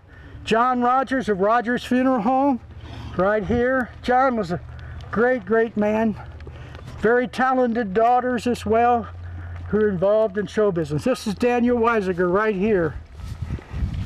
Daniel Weisiger. Big stone. This guy, his family thinks that he discovered Frankfort, Kentucky and developed the town. And we have some information that might back this up in the research rooms at the Capital City Museum. The man who founded Frankfort was James Wilkinson in 1786. This man was our first postmaster in Frankfort. He was heavily involved in the community. He developed the Weisiger Tavern, which was a big showcase at the time, and quite an interesting fellow. He had a big stagecoach line as well. And then these are descendants of his family, right down in here. Thomas Noble Lindsay. With the TV camera, you want to get a picture of this statuary. It shows a well with broken pots and broken wheels, broken heart. We lost our daddy. Thomas Noble Lindsay, during the Civil War, was the mayor of Frankfort while the Confederacy occupied the town. They appointed him mayor, so he only got to enjoy it for about a month. But he was a great rider. He saved the covered bridge from being burned by the Confederates when they were leaving town. And he was the father of John Brown Lindsay, the grandpa of Lillian Lindsay, and he was a great lawyer and statesman as well. Over here in the shade, can everybody still hear me all right? My hearing aid batteries have gone, so I can't tell if I'm coming or going. This is another governor right here, 1840, Robert Perkins Letcher. Robert Perkins Letcher was a comedian. When he campaigned for office, he would rosin up the bow and pass around a jug of whiskey to everybody there. Everybody would take a nip, sing a little music, and they'd vote for him. He won 12 out of his 13 races. That 13th race, he lost to John C. Breckinridge, who wound up becoming Vice President of the United States. And then with the Civil War coming on, he winds up becoming a Confederate general instead. So, Robert Perkins Letcher, they called him Black Bob because he had sort of a black tinge to his skin. He was U.S. Ambassador to Mexico, and you can see on the front of the grave the famous marker that shows united we stand, divided we fall. There's 8 versions of this. So sometimes you'll see one and you say, wait a minute, that doesn't look right. I was thinking that. You're right, because there's 8 versions of it that can confuse you. Now right down behind this tier, come on a little bit this way, right here is Governor Luke Pryor Blackburn's grave. He's got that bas relief on the top of his stone there. That was put in by the state of Kentucky. Believe it or not, during the Civil War, Dr. Blackburn tried to kill Abraham Lincoln. The Union was trying to kill Jefferson Davis, and the South was trying to kill Abraham Lincoln.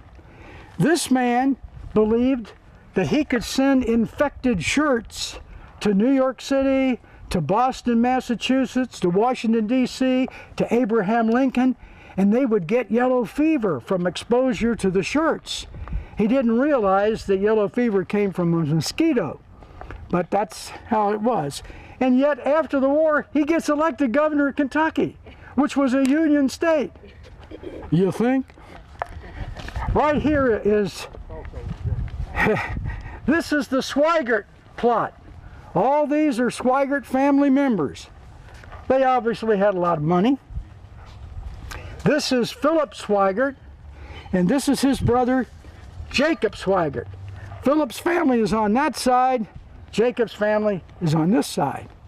These two guys really did a lot for Frankfort, Kentucky. They were a lot like John Harris Hanna. They were involved in anything that could make a buck. They were involved in the stagecoach line. They owned a woolen factory at one time. And a breeder of fine cattle, a banker, a railroad magnate, a manufacturer. He started the Cove Spring Water Works in the community, helped buy that for them. And he lived at the Terraces, which was a famous, beautiful home that located where the Paul Sawyer Library is today. The Terraces were torn down in the 50s by the city of Frankfort, and they built a parking lot. And then just in this past several years, we built the Paul Sawyer Library on the parking lot. Let's cross the road over here. Got a question? The speaker's working. It doesn't sound like your speaker's working. My speaker is working? Is it? Is it? It doesn't sound like it. maybe it's this. I need to bring that out a little bit higher. Thank you all. Appreciate me telling, because I can't hear. I don't have my hearing aids. Okay, thank you very much, Ann. Ann has been in many plays with us, the Bluegrass Theater Guild and Pegasus Players. She knows all about the value of you all being able to hear us, and we appreciate that. Now, this is not a very fancy tombstone at all, but this is the grave of a general during the Civil War. General Thomas Hart Taylor, born in 1825, died in 1901. Born right here in Frankfort, Kentucky. He was in the Mexican War, general in the Civil War. He was captured at Vicksburg. He was United States Marshal. And over in Louisville, he was the police chief there for 11 years. Here's his stone with his wife, General Thomas Hart Taylor. And you can stay where you are. Right over here are two more stones. These are two brothers right here. Two brothers, Benjamin Monroe and Thomas Monroe. Benjamin was born at Montrose over on the Louisville Road Hill, up there on the hill where the big house used to be Kentucky Archives. What is that? Juniper Hill, anyway, it's where he's located. He was taught by B.B. Sayre. He was the 4th Kentucky Volunteer Infantry. He was in the Orphan Brigade, Confederate soldier.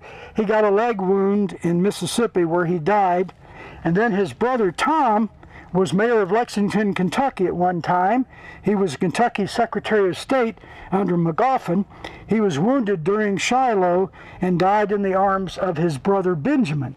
Benjamin just happened to be on the battlefield and see his brother, and so got to be with him and had that little closeness before he passed away.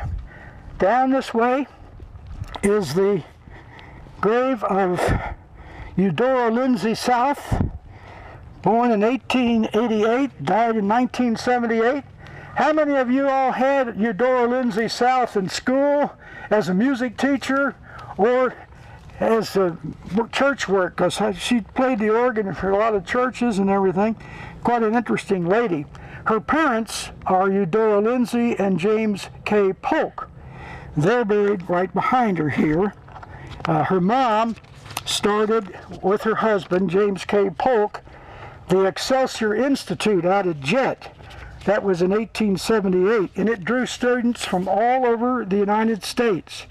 She wrote a couple of books and poems for magazine. Her husband, the father of Eudora Lindsay, the school teacher at Frankfort High, Polk was a 5th Kentucky Confederate Infantry as a teenager in Company B of the Orphan Brigade. He graduated from Transylvania College. He went to the College of the Bible. He was a minister at the Forks of Elkhorn Christian Church, which I don't think we can find any sign of today. That was in 1892. He operated the prestigious Excelsior Institute for over 30 years. The poet Vachel Lindsay is related to this family, and he came to Frankfort on several occasions to visit his relatives. And that's spelled S-A-Y, Lindsay, Vachel Lindsay, as opposed to E-Y. Here is the Daughters of American Revolution lot. We're going down the hill and around the bend. Anthony Crockett is the first that we'll talk about. Anthony Crockett was in the Revolutionary War, was an officer. He served with General George Rogers Clark during the Kaskaskia, Cahokia, and Vincennes battles. In the late 1790s, he represented Franklin County. He was in the War of 1812.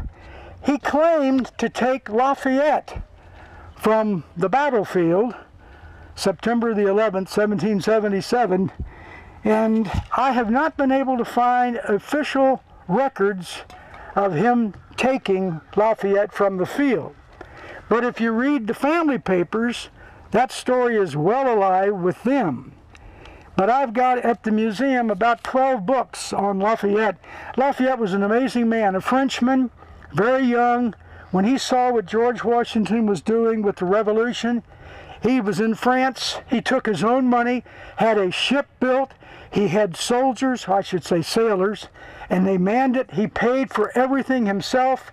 He sailed across the Atlantic Ocean and gave his services to George Washington. George Washington, in turn, welcomed him in arms as if he was his son. As you all know, they refer to George Washington as the father of our country. Well, he couldn't have children, in truth, so that's kind of hard. But he would take these young men under his arms and develop them and help them. Well, Lafayette became his best friend, almost as a son, and through the Revolutionary War, he served here in America. Then when he's an old man and he's the last surviving general, he comes back to the United States and travels to every state.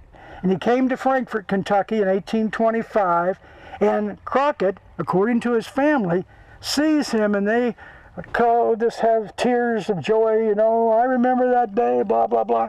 So they have that story. But Edgar Erskine Hume, he's buried in the Arlington Cemetery in Washington, but he wrote a book called Lafayette in Kentucky, and it's minute-by-minute account of whatever Lafayette did. There's no mention of Crockett and Lafayette embracing. But Anthony Crockett already has enough lineage to be recognized, and he is a patriot for sure. Over here is John Gonneau's grave. John was believed to have baptized George Washington, and these are his stones with his wife. He lived in Frankfort for a short time, down at the corner of High Street and Broadway, right across from the History Center and right where the train depot is. He lived in a log house there for a time. This big tablet was put up here by the Baptist Association of Kentucky. David can probably give us a better name for him. It says here, put in place by the Baptist History Preservation Society. And this talks all about John Gonneau and his service to our country and his relationship with George Washington. Reverend William Hickman, I feel like I should turn this over to David Nance now. This is the founding father, Reverend William Hickman of the Forks of Elkhorn Church. He was born in 1747, died in 1831. He preached the first sermon in Kentucky, 1787, down in Harrodsburg, where they were forming things, developing our state. He founded the Forks of Elkhorn Church in 1788. He organized the Baptist churches of Glens Creek, South Benson, North Fork, Stamping Ground. Hickman County is named for his son, Pascal Hickman, who was killed at the River Raisin. George Muter, you all want to go with us because we're going down this way and going around the bend. George Muter is buried right here. This is a very elusive man. We have never found out when he was born. This is his tombstone right here. But George Muter was one of the first judges in Kentucky while we were still Virginia. Muter, Harry Ennis, Benjamin Sebastian made up our first Court of Appeals in Kentucky. He was the founder of Transylvania University. He was a ship commander in the Revolutionary War. At the time of his death, he died in the Todd House down on Wapping Street at Washington. But we don't know when he was born. If any of you ever come across that, please let me know so I can complete the files. We're going down this way. I've got some, thank you. I'll take a drink while I'm walking to our next man. Thanks for reminding me.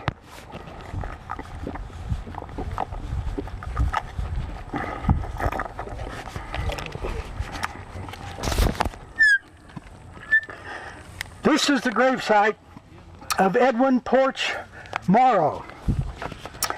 And ladies, you should recognize this man.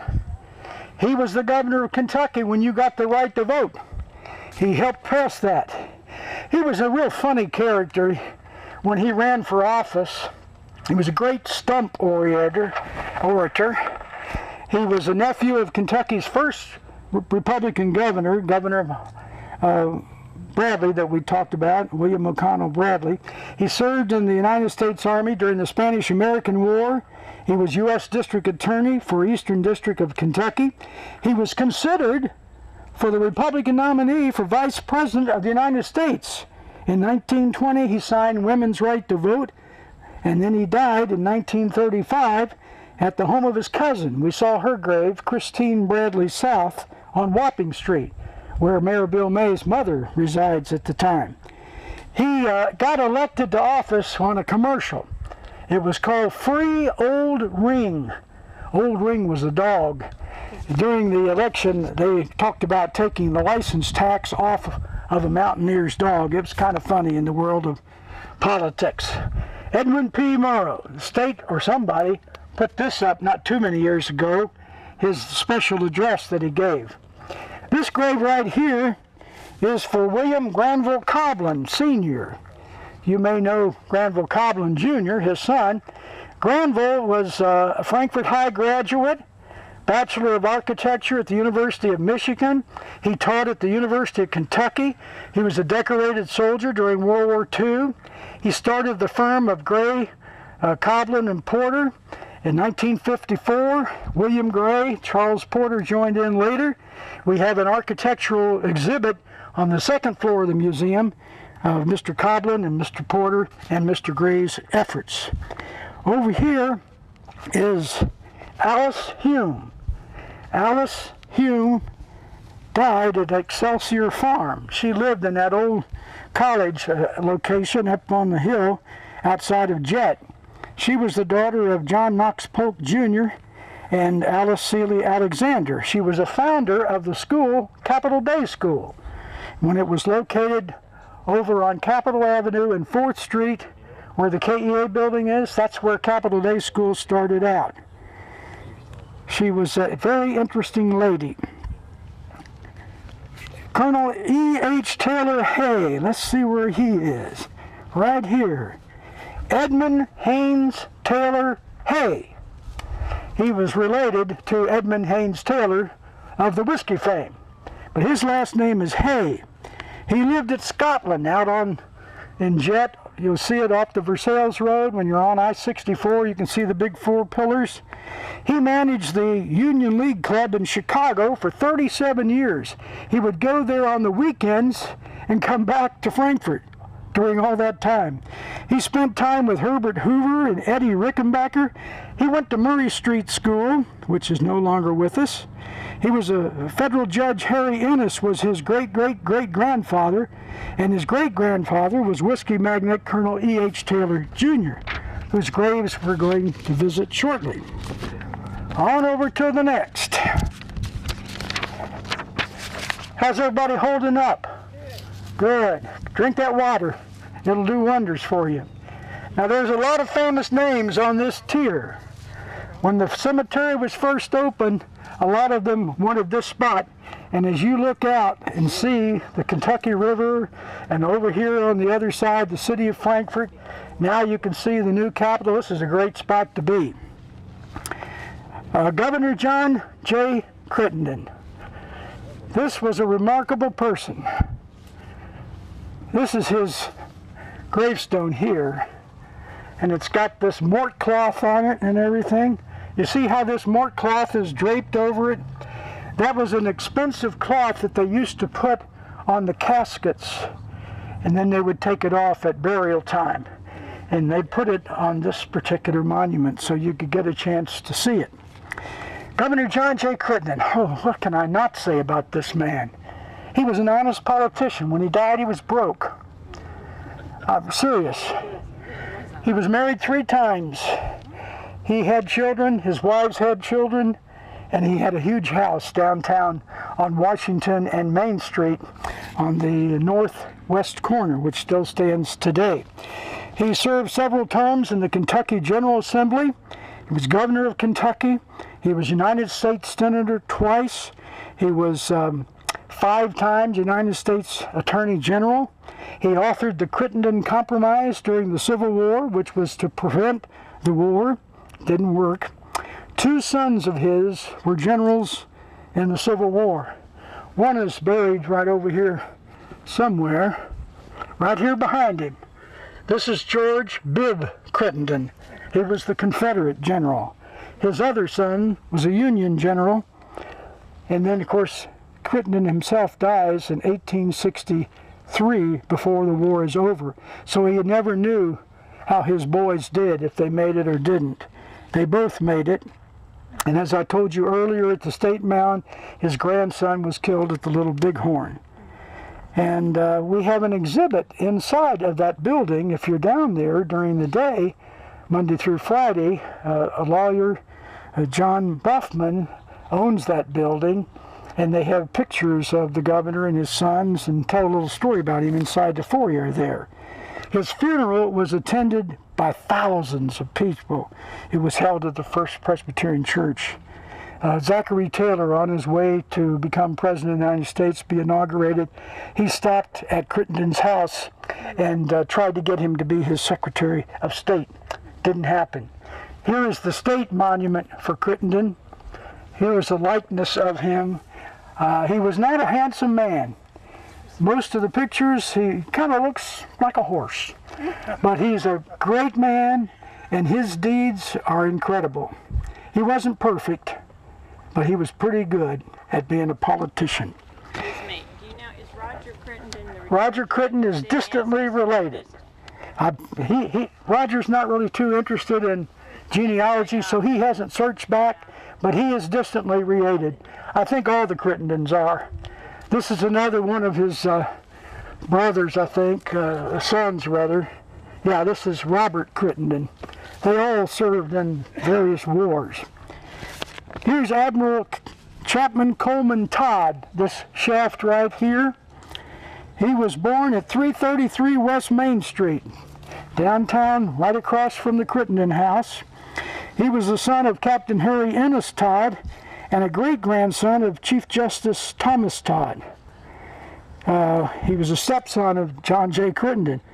He was involved in the Spanish-American War, and during that war he commanded the USS Wilmington, where 3 Spanish transport ships were destroyed. Justice Thomas Todd is buried right here. Thomas Todd was about 14 years old, and he was an orphan. His family, his uncles, took him with them. He was in the Revolutionary War as a teenager, comes to Kentucky, and winds up getting involved in politics. In 1800, President Thomas Jefferson made him a Supreme Court justice. And in 1812, he marries Dolly Madison's sister in the White House, and it was the first wedding that was ever held in the White House. He lived down where the Todd House is, at Wapping and Washington Streets, where the First United Methodist Church has the Todd House. So he built that house, and it's still with us. His grave is with us here. Thomas Leonidas Crittenden, the Union general of the Crittenden family, he's buried right here. And he's the daddy of the boy that was killed at the Little Bighorn. He was the Union general. He was at Shiloh, Perryville, Chickamauga. He was a Kentucky state treasurer following the war, and he was quite a man. Let's see who we got next. William S. Harris, right here. William S. Harris was born in Kentucky. He was very brave and skilled and a gallant officer in the United States Navy. He drowned in the Turapan Bar in Mexico, lost his life in a desperate attempt to save the life of his commander and others on the ship. His body was recovered and buried here. This is a monument built by the man that built the giant state monument, Lonitz. Very intricate, very ornate, very expensive. He was only 18 years old. Mary Brown Humphreys, she was a sister to the Brown family, John Brown of Liberty Hall. She is buried right up here. She was, well, let's see. Mary Todd Lincoln's father, Robert S. Todd, married Mary Brown's daughter, Elizabeth Betsy Humphreys, at Liberty Hall. And the best man was John J. Crittenden that we saw. Todd's first wife died in childbirth, and it was somewhat of a scandal at the time for Robert Todd, who married as quickly as he did. And of course, he was the father of Mary Todd Lincoln. Judge Mason Brown, he's up here in this tan lot. This is Judge Mason Brown. He was the son of John Brown of Liberty Hall. He lived at Liberty Hall. He was a graduate of Yale. He was chairman of the cemetery board. He was an attorney, circuit judge. He was Secretary of State. An important legal text with Charles Moorhead. The two of them wrote it. It's still used today.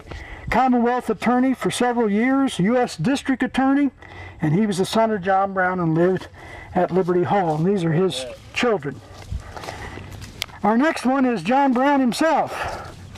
You can see how the sun is showing up on Reverend John Brown. That's the daddy of John Brown. This is Margaret Brown, the wife of our John Brown here, who had Liberty Hall. And there's a Margaretta Brown. Now this side is John's wife over here. So he was a main influence on Kentucky becoming a state in 1792. He was one of our first original senators. He, of course, lived at Liberty Hall, had it built in 1796.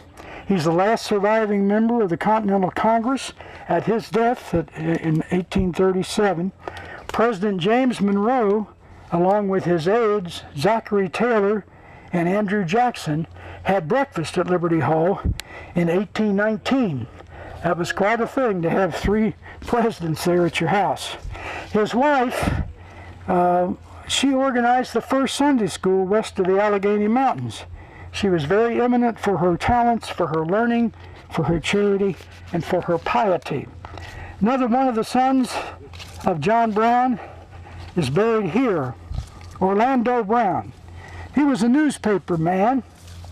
That's his son directly behind him, Orlando Brown Jr. He served in the Civil War. Washington Irving said if this man had stuck to writing instead of newspaper writing, he would probably be being read by all of us today, as is Washington Irving. He was a very good writer. Sure he was.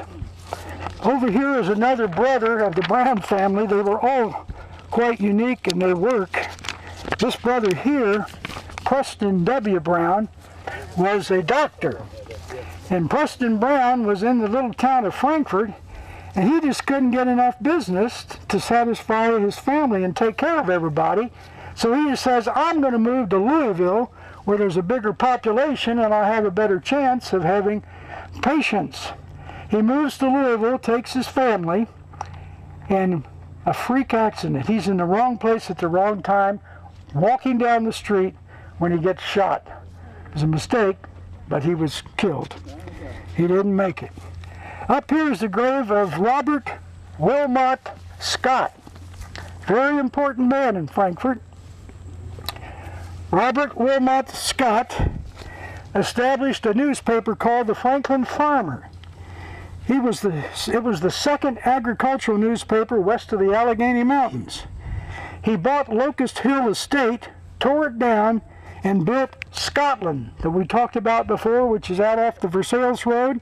He built it in 1838. He was one of the first commissioners of the Kentucky Feeble-Minded Institute, as it was called in those days, the first Franklin County agent. He was a great farmer for crops and livestock. Thomas C. Clark wrote a very interesting biography of this man. He died in his son-in-law home, which is the Meeting House on Ann Street at Miro Street, down the southeast corner of Ann and Miro. Over here is Thomas Francis Marshall. This guy was another one of these very talented orators. This is the whole Marshall plot, but this is the one we're looking at, Thomas Francis Marshall. He was a nephew of Supreme Court Justice John Marshall. He was born in Frankfort. He studied law with John J. Crittenden, great orator in the Kentucky General Assembly. He was in the U.S. Representatives. He was a Mexican War soldier, wounded in 1835 in a duel. Duels were bizarre. That was to maintain the honor of manhood. So you would stand up there and shoot at each other, and whoever was left standing, I guess, was better than the other. I don't know. It's kind of stupid. But he got shot, but he didn't die. But he was crippled for the rest of his life. He was originally buried in Woodford County and then removed here in 1921. Henry Clay was in a duel as well with Humphrey Marshall. They went to the Indiana side of the Ohio River to have the duel so they wouldn't be breaking the law. In Kentucky, you weren't supposed to duel. You remember as our governors, when they were brought into their inauguration to be governor, they say, "You agree not to satisfy yourself in a Kentucky duel?" Oh, yes, okay, that sort of stuff. Over here is, well, Henry Clay limped the rest of his life too. Now here's where George Madison is really buried, right here. We saw his state monument up on the hill earlier. Originally he was buried on the hill, well, you can't really see it, it's to the right of the huge office tower, which is still standing today. It doesn't have much time left. I think January is when they're going to take it down. We're going to be able to watch it, and a lot of other people as well. We talked about him surviving all those wars and then becoming governor and then dying of tuberculosis over in Paris, Kentucky. This is the gravesite of First Lieutenant J.T.H. O'Rear, born in 1915, killed in 1944. He attended Georgia Tech for 2 years. He was attending Jefferson Law School in Louisville when World War II broke out, so he enlisted in the Army Air Corps. He was a co-pilot on B-29s in China. He was killed in action there, June 15, 1944, on a raid at Yatawa, Japan. He got the Purple Heart for military merit and for his wounds he received, resulting in his death. There's a lot of people on this ledge that we'll see. How many of you remember Dr. Carlos Hernandez? Carlos Hernandez, if you knew him, you knew he was a wonderful, wonderful person. He was educated in Havana, Cuba. He was educated at the University of Havana Medical School, and he narrowly escaped the new Republic of Cuba. He got out before they took over. So he came to Louisville, where he interned. He became a U.S. citizen in 1964. Here in Frankfort, listen to this. He served as Deputy Commissioner for the Medical Programs, Director of the Division for Preventive Services, Acting Director of the Office of Local Health, Director of the Division of Epidemiology, appointed Commissioner of Kentucky Department for Health Services by Governor Martha Lane Collins, served from 1984 to 1992. He started many programs that benefited residents of Kentucky. He never wanted to retire. He was, until his death, a medical consultant to the Social Security Disability Program. Among his proudest achievements was a program providing mammograms to disadvantaged women. Carlos Hernandez. And right up here, another one of our good friends of Frankfort, Kentucky, John Clay Newell. Many of you knew him simply as John C. Newell. He was educated at Good Shepherd School. He played basketball. He was a very good basketball player. He went to the University of Kentucky. He graduated from the School of Banking at the University of Wisconsin. He enjoyed good books, good music, especially jazz. He loved hunting and fishing. He received the governor's citation for volunteerism. He was leader of the State National Bank and later the Whitaker Bank. John C. Newell. Now we come to Daniel Boone. Good old Daniel and Rebecca. Here they are. Or are they? Well, let's see. Daniel Boone was a man who surveyed many lands in Kentucky.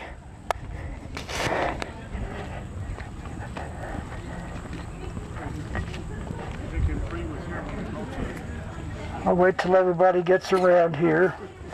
where you can see everything. I'll just sit over here.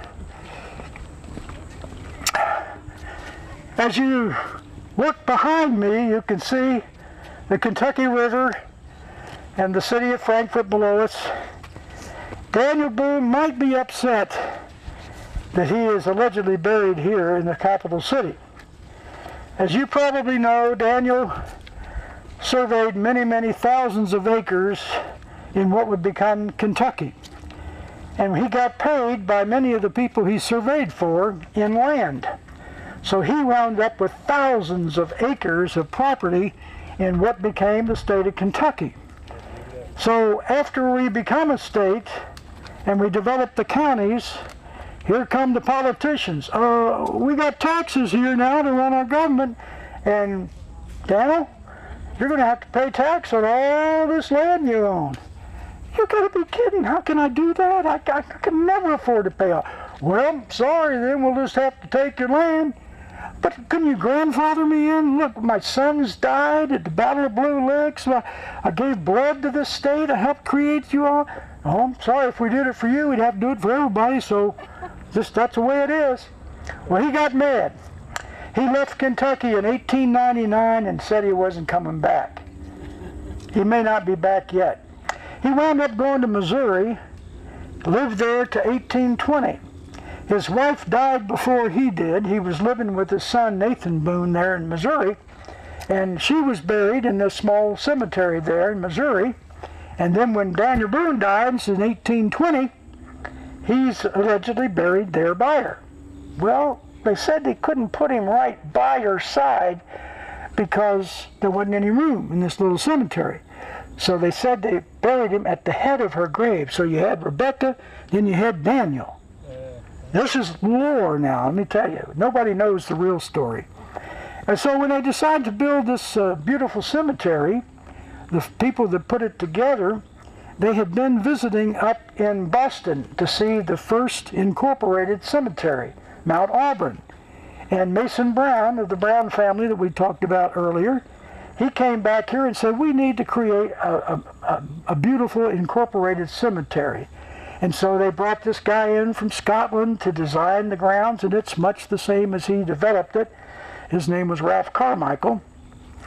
And they got all this ready, and Mason Brown's idea was if we had governors buried here, if we had famous people buried here, a lot of people would not only come to see the graveyard, but they would want to be buried here with them. Daniel Boone was a rock star back in this time. He was really famous in the lives of many people. So they all knew about Daniel. So they made a deal with the family in Missouri to bring back the bones of Daniel and Rebecca. Well, in 1986, the forensics expert for the Commonwealth of Kentucky examined one of the plaster cast skulls that they had made of Daniel Boone's head. And he was feeling around and touching and so forth, and he said, I'm sorry, but this is the skull of an African American. And so that, of course, made news all over the country. Daniel Boone is not buried in the Frankfort Cemetery. It's an African American, probably a slave. Well, they didn't look for DNA. They didn't do anything like that. During the Civil War, this monument was shot all to pieces. The tablets that you see there were carved out and chipped out by soldiers that were passing through. We had soldiers in Frankfort from Wisconsin, from New Hampshire, from New York, all over that came through here. And so they chipped it away, and it was in the early 1900s that they rebuilt those tablets. And then they put the fence around it to keep people from getting into the area to bother it. So we really don't know if he's buried here or still in Missouri, but we do know that he's dead. And this is a very beautiful place to have, to look out over this area. Whether you like it or not, Dan, we're calling you here. Rebecca, we know, is here for sure. And recently, about 2 years ago, a professor in Elizabethtown College there, she wrote, her name's Sue Gabbard, and she wrote a book on the life of Rebecca Boone. It is outstanding. If you can get a copy of it, you'll be well versed as to what happened in their lives. She's presently working on part 2 of that story.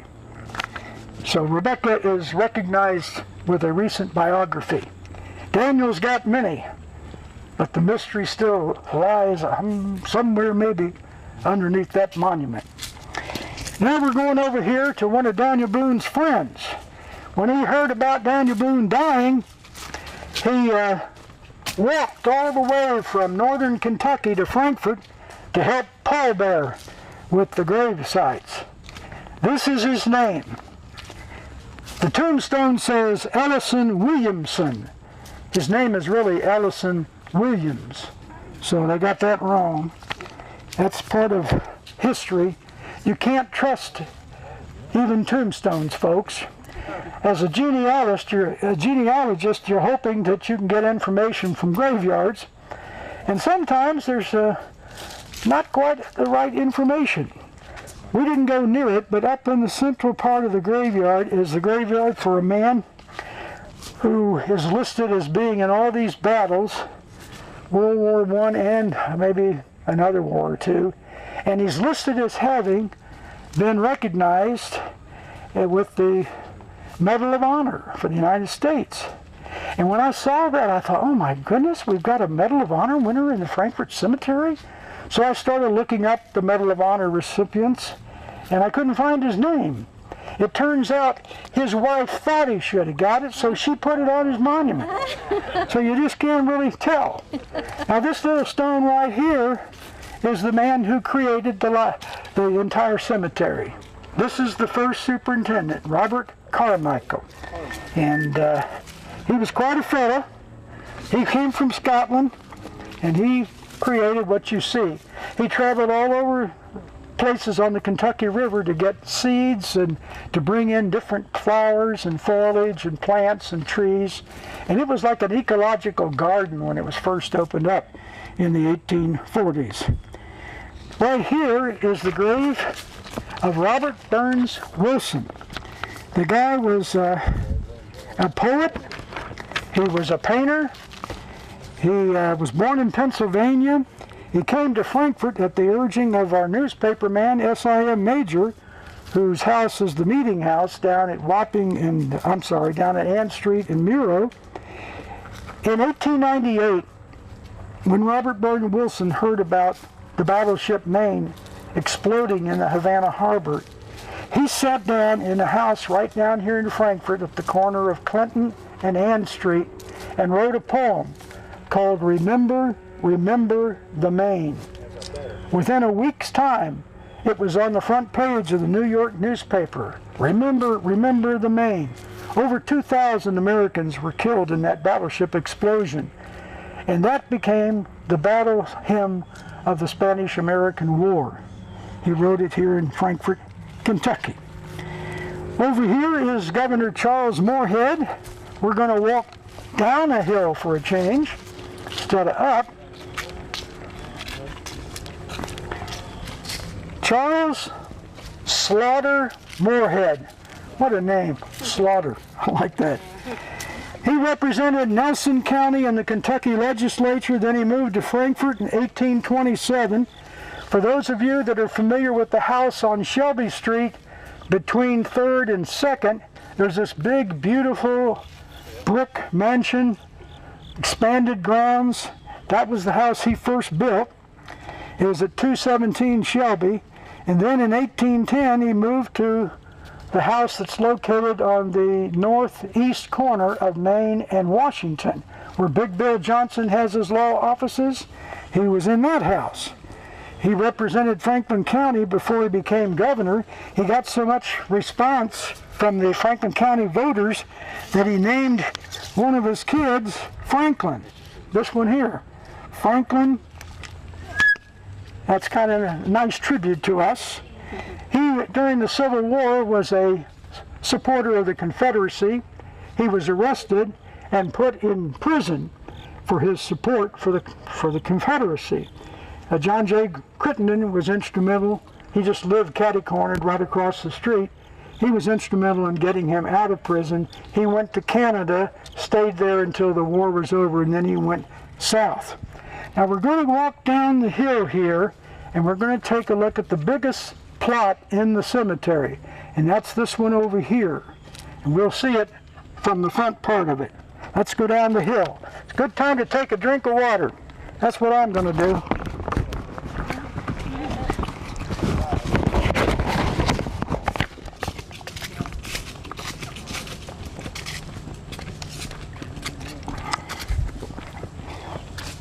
When you get down here to these steps, you'll see his name, Moorhead.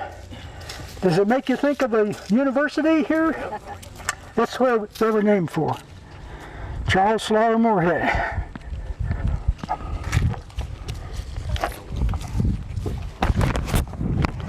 On the way to this big plot, we will stop and recognize one man that maybe some of you remember. We knew him as Jack Rohr. His name was John R. Jack Rohr, and he's buried right here with his wife Mary Jo. He was born in Bell County, Kentucky. He was a graduate of Center College in Danville. He was part owner of the Frankfort, Buick, and Pontiac Automobile Agency with his father-in-law, Orville Herod, and Mary Jo's father. He was with Capital Federal Savings and Loan for many, many years. And then he was with the Cumberland.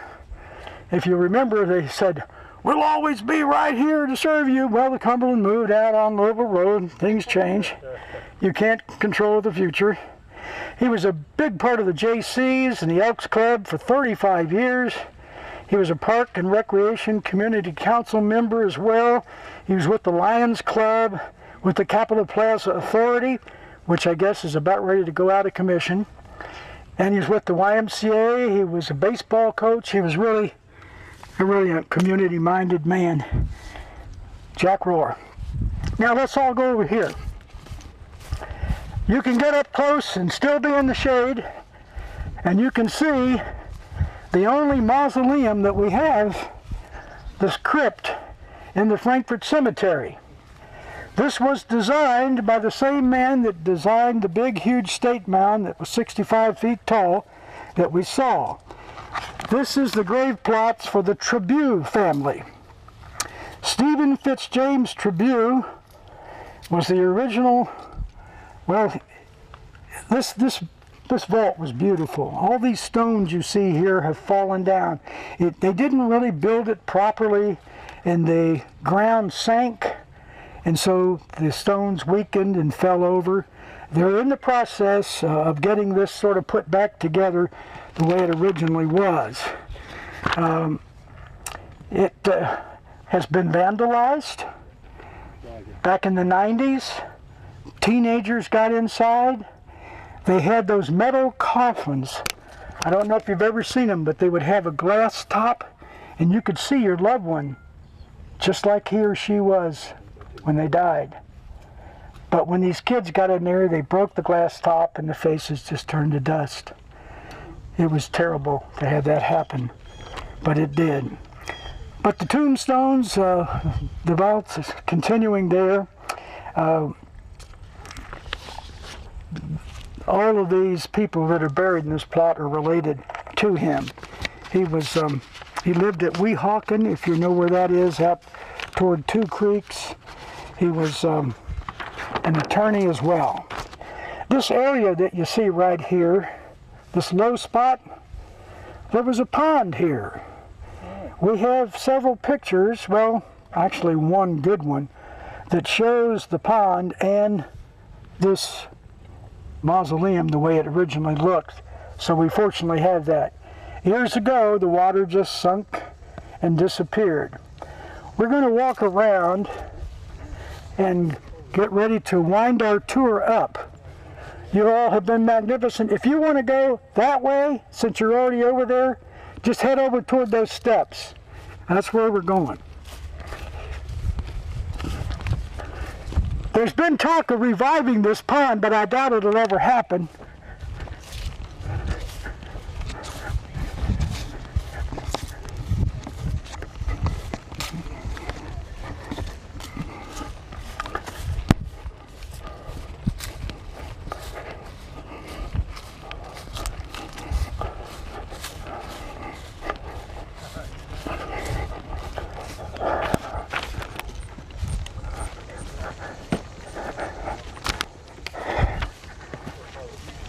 Now, before we climb these steps, we want to talk about this man, Sam Horn. You all remember Horn Drug that was located on the corner of St. Clair and Broadway? Horn Drug Company opened shortly after World War II under Sam Horn and his brother-in-law, Victor Serafini, of Serafini Western fame. They used to sell seal test ice cream milkshakes at their soda fountain. He had a radio show, Ask Your Doctor, and he used to give out silver spoons to new babies that were born at the Frankfort Medical Center. He used to have the WFKY hospital report he sponsored on the radio.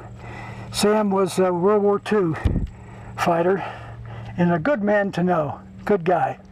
We're on our last leg of the tier, folks. You made it. Come on up this way.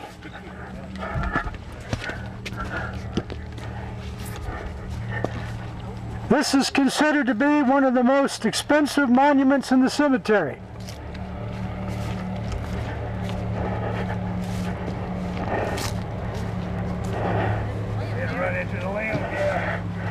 This is the monument and plot for the Alexander family. The Alexander family wound up naming their kids Alexander over and over again. Robert Alexander is mentioned right here. He was born in 1767, and then his son is Robert S.C. Atchison, and these guys developed Woodburn Farm. Are you familiar with Woodburn Farm over on the old Shady Lane? That beautiful farm. They were involved in horses, and they also had outstanding sheep and things of that nature as well. They had a blind stallion that was called Lexington. It's in the Smithsonian. Very, very important horse farm. Continue up the hill, right on up the steps.